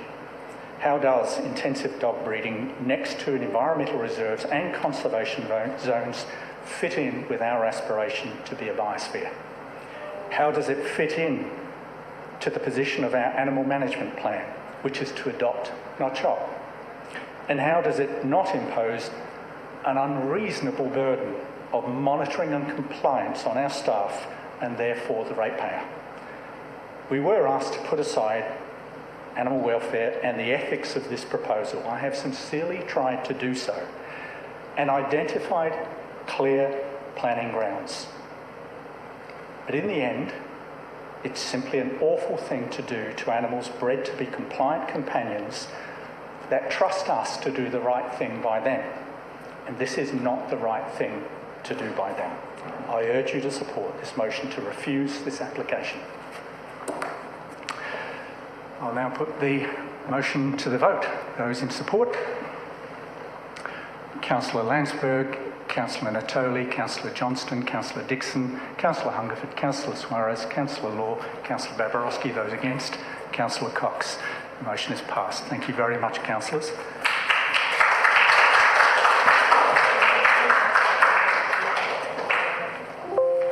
Very sensibly, we'll have a morning tea break till 11 o'clock. Thank you.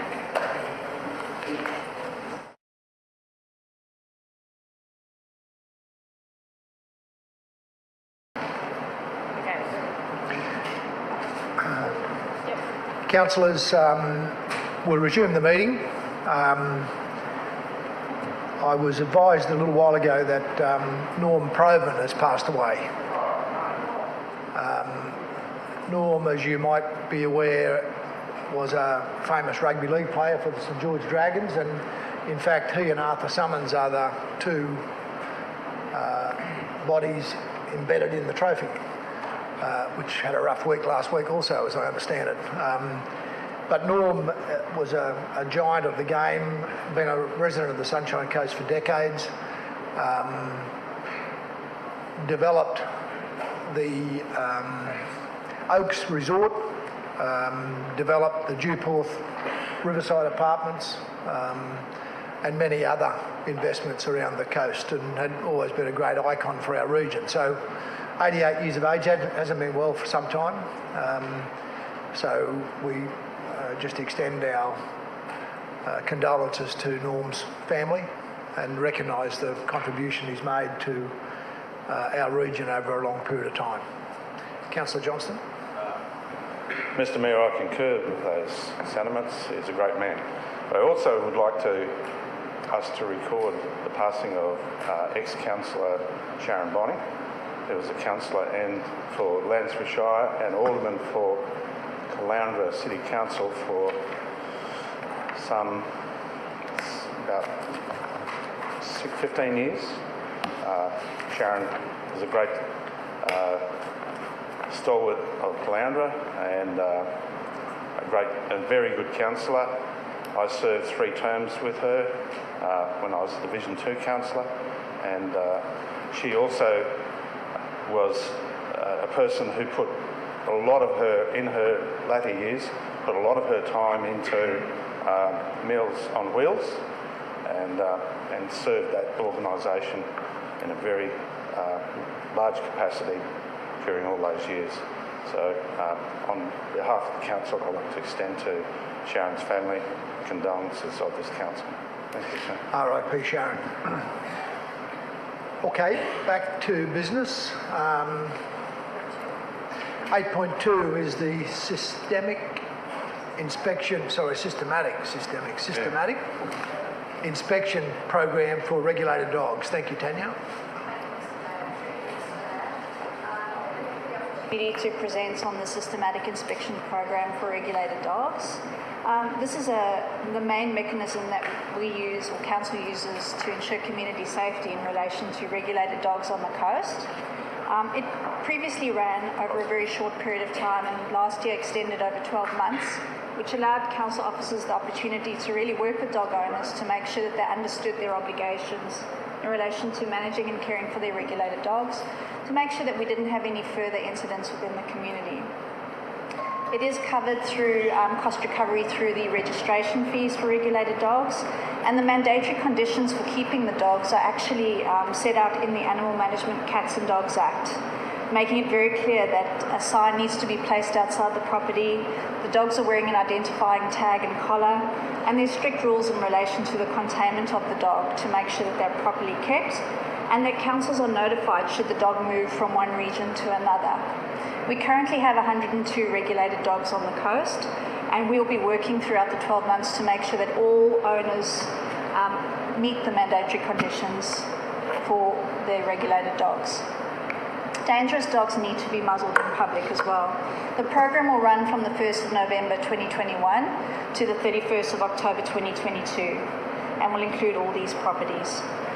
Should anyone be found to not comply, council can issue an on-the-spot fine of $1,027. We may also seize dogs or take persons to court, which has a final fine of $10,275. Council, the request is that this program be supported so that we can manage regulated dogs in the area. Thank you. Thank you, Tanya. Someone like to move? Councillor Dixon. Seconded, Councillor Johnston. Vote to open, Councillor. When that goes red, thank you. Just want to firstly acknowledge the enormous effort undertaken by our Reg Services team here in Council.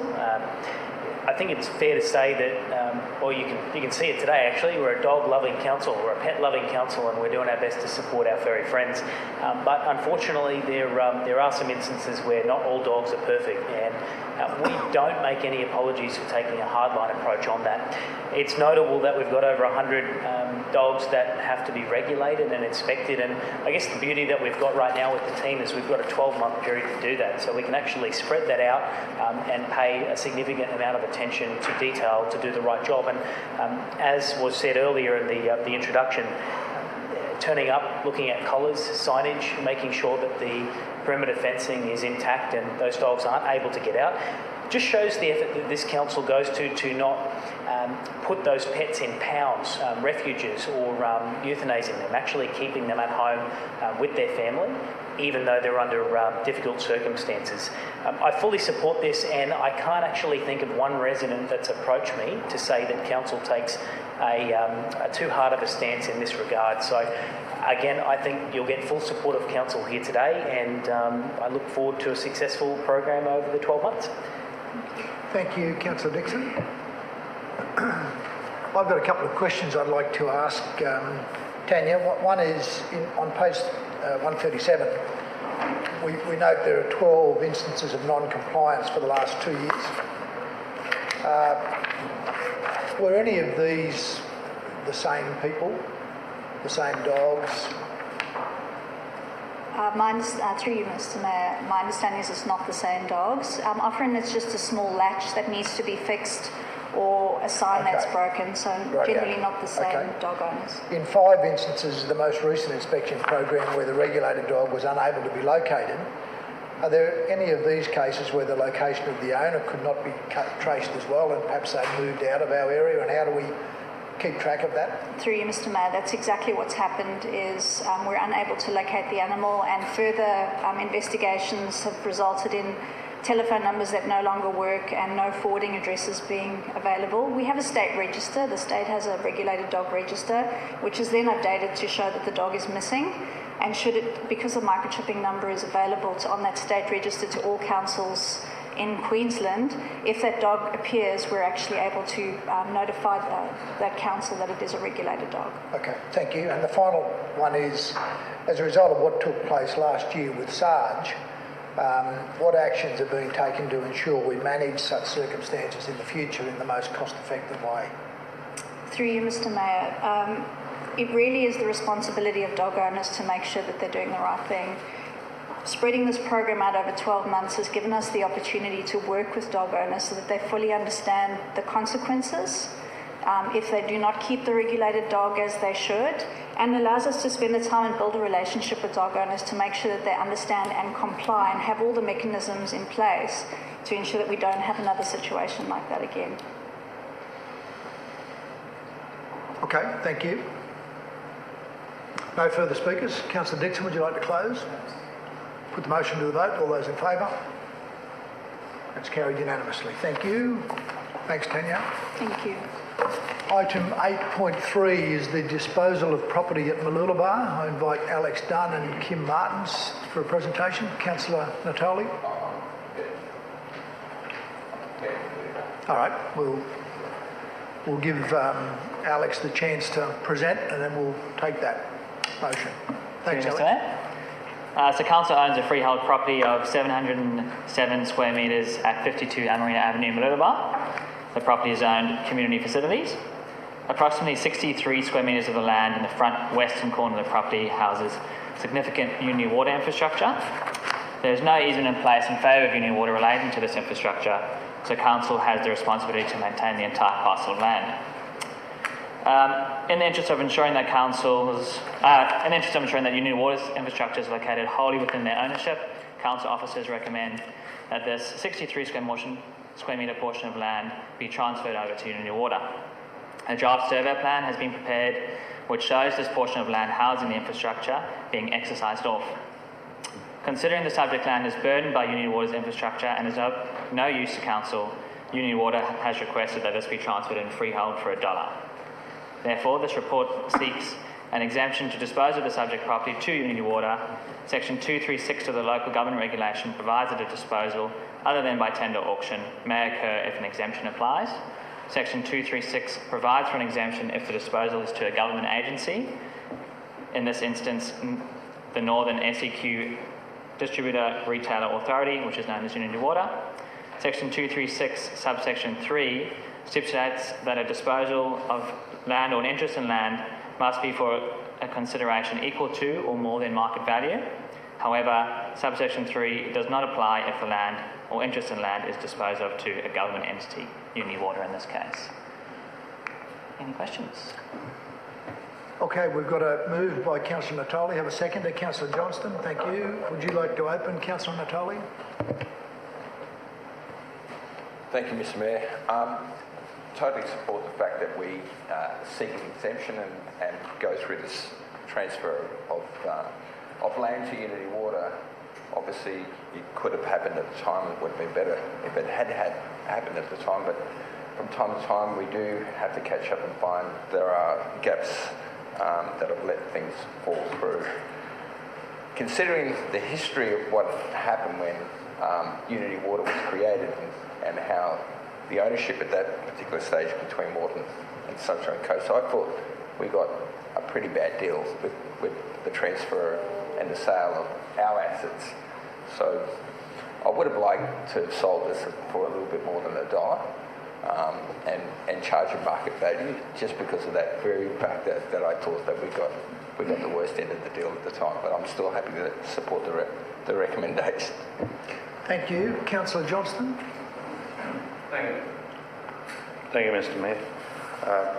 I noticed that the entirety of the parcel is zoned community facilities.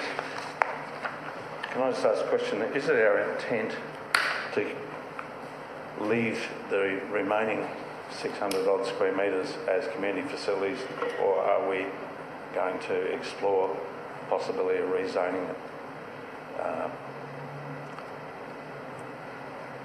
to some other zoning? Through you, Mr. Mayor. We are, once this portion has been exercised off, there is the option to be able to look at other zonings. It is under the community facility zoning because of the fact that there's a sewage pump station on site. So. I suspect it's probably part of our strategic land planning around what land we own and what we might be able to do with it in terms of better outcomes, either financially or community-based into the future.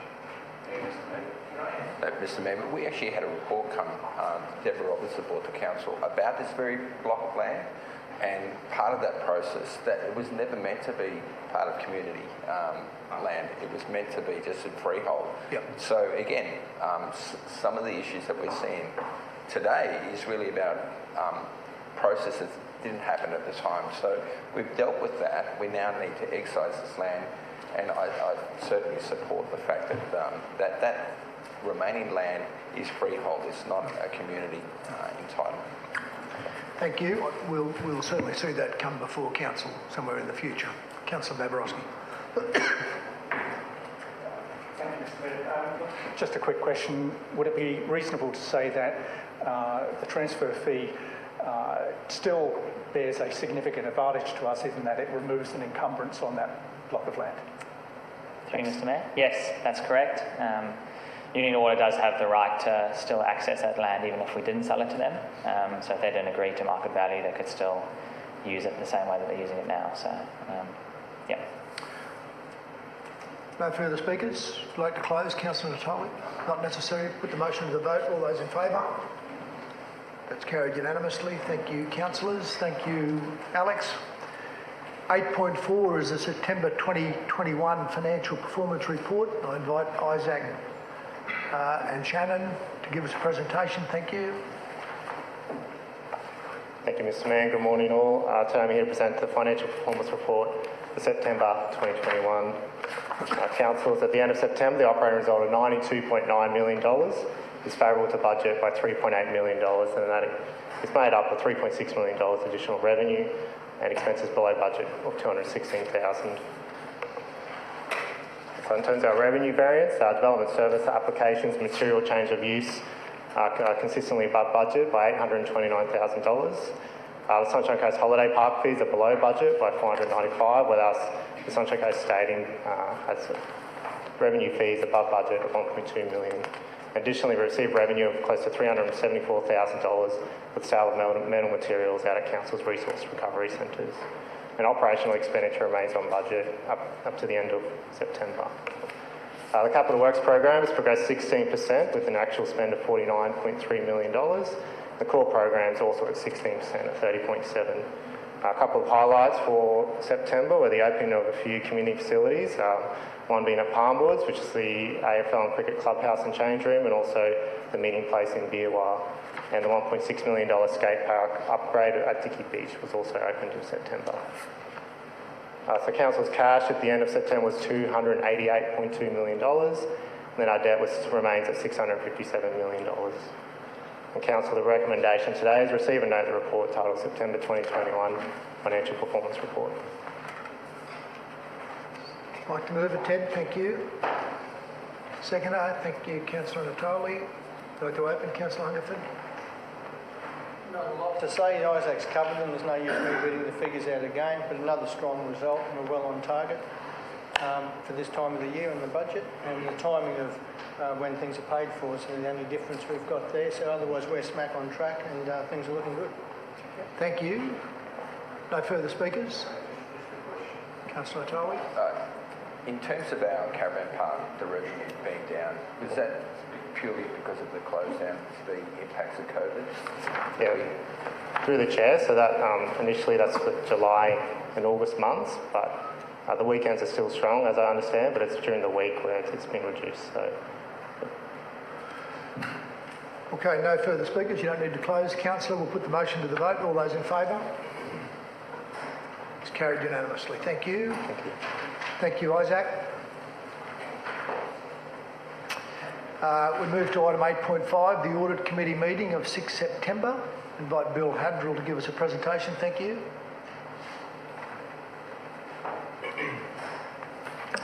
Mr Mayor, councillors, the purpose of this item is to present to you the minutes of the Audit Committee meeting held on the 6th of September 2021. Of note, it was the first meeting of the Audit Committee under the chairing of Mr Mitchell Petrie and Pat McCallum as the other external member. A few of the key items to draw to your attention that were discussed during the course of the meeting. The first was an update that was provided around our council's cybersecurity program, and the other two items relate to a couple of the outcomes of council's internal audit program that has been run. Two items around the solar farm energy management program and system and conflicts of interest, primarily around management of staff declarations, and pleased to advise that the outcomes of both of those investigations was found to be sound. Mr Mayor, councillors, seeking your endorsement of the Audit Committee meeting minutes for the 6th of September and happy to take any questions as required. Someone to move, please. Councillor Hungerford. Seconder. Councillor Cox, thank you. Would you like to open, councillor? Again, I'll be short. It's the first meeting of the new chairman and the external people on the books. We've changed over. Very straightforward meeting. All the items were accepted with no amendments, so everything's I's are dotted, T's are crossed, and everything's going well. As Bill's put out there's no outstanding issues, and things are in a very strong position. So I'm very pleased with it. Thank you. No further speakers. You don't need to close, councillor. You put the motion to the vote. All those in favour? That's carried unanimously. Thank you. Very good. Thank you, Bill. There are no notices of motion, which is good. We do have a petition, and that is for Councillor Law and the Yandina skate park upgrade. Thank you, Councillor Law. Thank you. Through you, Mayor. Thank you. Yes, I have a petition to table which reads as follows from Ryan Looney of 64 Honeydew Place, Ninderry. Our current skate park in Yandina is well overdue a makeover. We need an upgrade. Skateboarding is an ever-expanding sport. It has expanded locally and massively due to some huge local skateboarding influences and other skate parks makeovers like Alex, Dicky Beach, Nambour and Sunshine. Yandina requires a new skate park to continue to spread skateboarding culture and to meet the Sunshine Coast's population increase. The Sunshine Coast has some very real talent when it comes to surfing and skating, and we must ensure we have the platforms to support the demand of the growing board sports.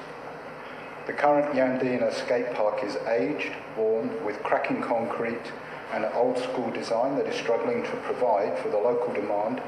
We need a new one. So the petition that I have has a total of 21 pages and 782 signatures. And I would like to table that today and ask that the CEO determine a suitable response to the community. Thank you, Councillor Law. Can I have a seconder, please? Councillor Natoli. All those in favour of receipt? That's carried unanimously. May I speak to the petition? 1 minute. Okay, fire away. Thank you. Thank you for allowing me to table the petition. I know that there is a current review of all of our skate parks underway at the moment, and as we heard from Isaac, an excellent upgrade at Dicky. But with Yandina, I just want to highlight a couple of things.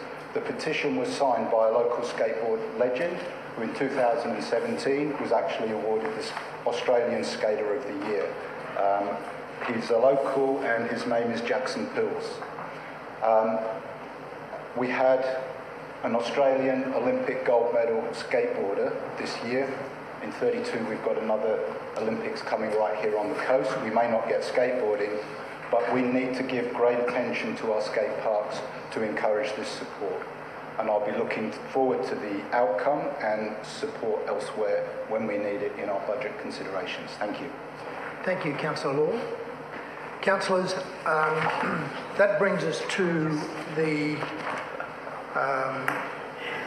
time of making a decision to go into confidential session to deal with one item. And as I declared earlier, I have a conflict with that item, so I will depart and I'll let Councillor Babarowski take the chair. Thank you.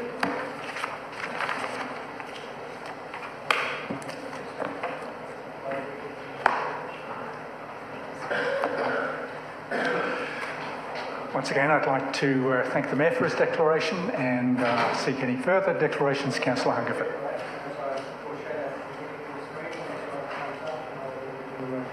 Thank you, Councillor Hungerford, for your declaration. Any further declarations, councillors? No. In that case, councillors, before we... Oh, my apologies, Councillor Law. Thank you. Through you, Deputy Mayor, I don't have a declaration, I have a question. In relation to the declaration made by Councillor Natoli this morning that I understand is fully confidential, do we have certainty that it doesn't relate to the matter that we're going into confidential session for? How do we know? So the CEO may answer that. Through you, Deputy Mayor. Unfortunately, as the matter is covered by a personal interest disclosure, Councillor Natoli obviously can't share that, but I am also aware of the full nature of that public interest disclosure, and so I will be able to define and declare whether the councillor has and assist the councillor with that conflict and the assurity for the rest of you. And in this matter, I can confirm that there is no conflict for Councillor Natoli. Thank you for your question. So, councillors, before we move into confidential session, we've gone through declarations. Personal interest in relation to this item to be discussed. If this isn't the case, do I need to read this? Yep, no, my apologies, and I'll read the whole thing. It is a requirement. If this is the case, you will also be required to declare any personal interests when council resumes in open session to make the decisions for these items. In relation to item 11.1, the Chief Executive Officer advises that the report contains confidential information which should be considered and discussed in a closed session of council meeting in accordance with section 254J, 3F and I of the Local Government Regulation 2012, as the report contains information relating to matters that may directly affect the health and safety of an individual or group of individuals and is a matter that council is required to keep confidential. For these reasons, it has been recommended that council close the meeting under section 254J 3F and I of the Local Government Regulation 2012 to consider and discuss this information in the report. Noting, of course, that council's decision on this agenda item will be made during open session, which will be viewable by the public. Councillors, is someone prepared to move that we close the meeting and discuss agenda item 11.1? Councillor Dixon, thank you. Seconded, Councillor Natoli. All those in favour? That is unanimous. Yes, that is unanimous. Thank you, councillors. We'll now move into confidential.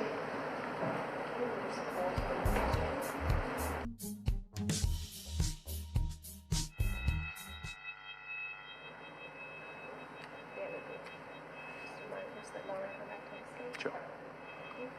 Good. Yep. Thank you, councillors. We're now back in open session and we're considering 11.1 confidential, not for public release, referral for council determination. Do I have someone to move? Councillor Dixon, someone to second. Councillor O'Prey, thank you very much. There would be no speakers, so may I ask for you to... Oh, do you want to... My apologies. Yep. Item here, this is quite unusual in the scheme of things. It doesn't happen too often, but I just want the public to appreciate this is a very confidential matter. Councillors won't be speaking on this issue at all. Take it as read. If you've got any questions, they need to be directed through to the council's Chief Executive Officer, Emma Thomas. Thank you for making that point, Councillor Dixon. Much appreciated. In that case, councillors, we'll put the motion to the vote. All those in favour? That's unanimous. Thank you very much, councillors. That concludes that item. We'll now invite the Mayor and Councillor Hungerford back to the meeting to close.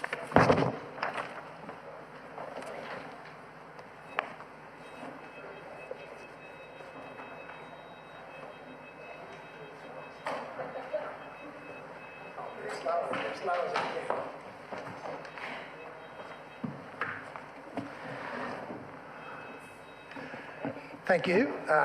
Well, councillors, that brings us to the end of this ordinary meeting for October 2021. So I'll close the meeting and wish you all safe travels home. The next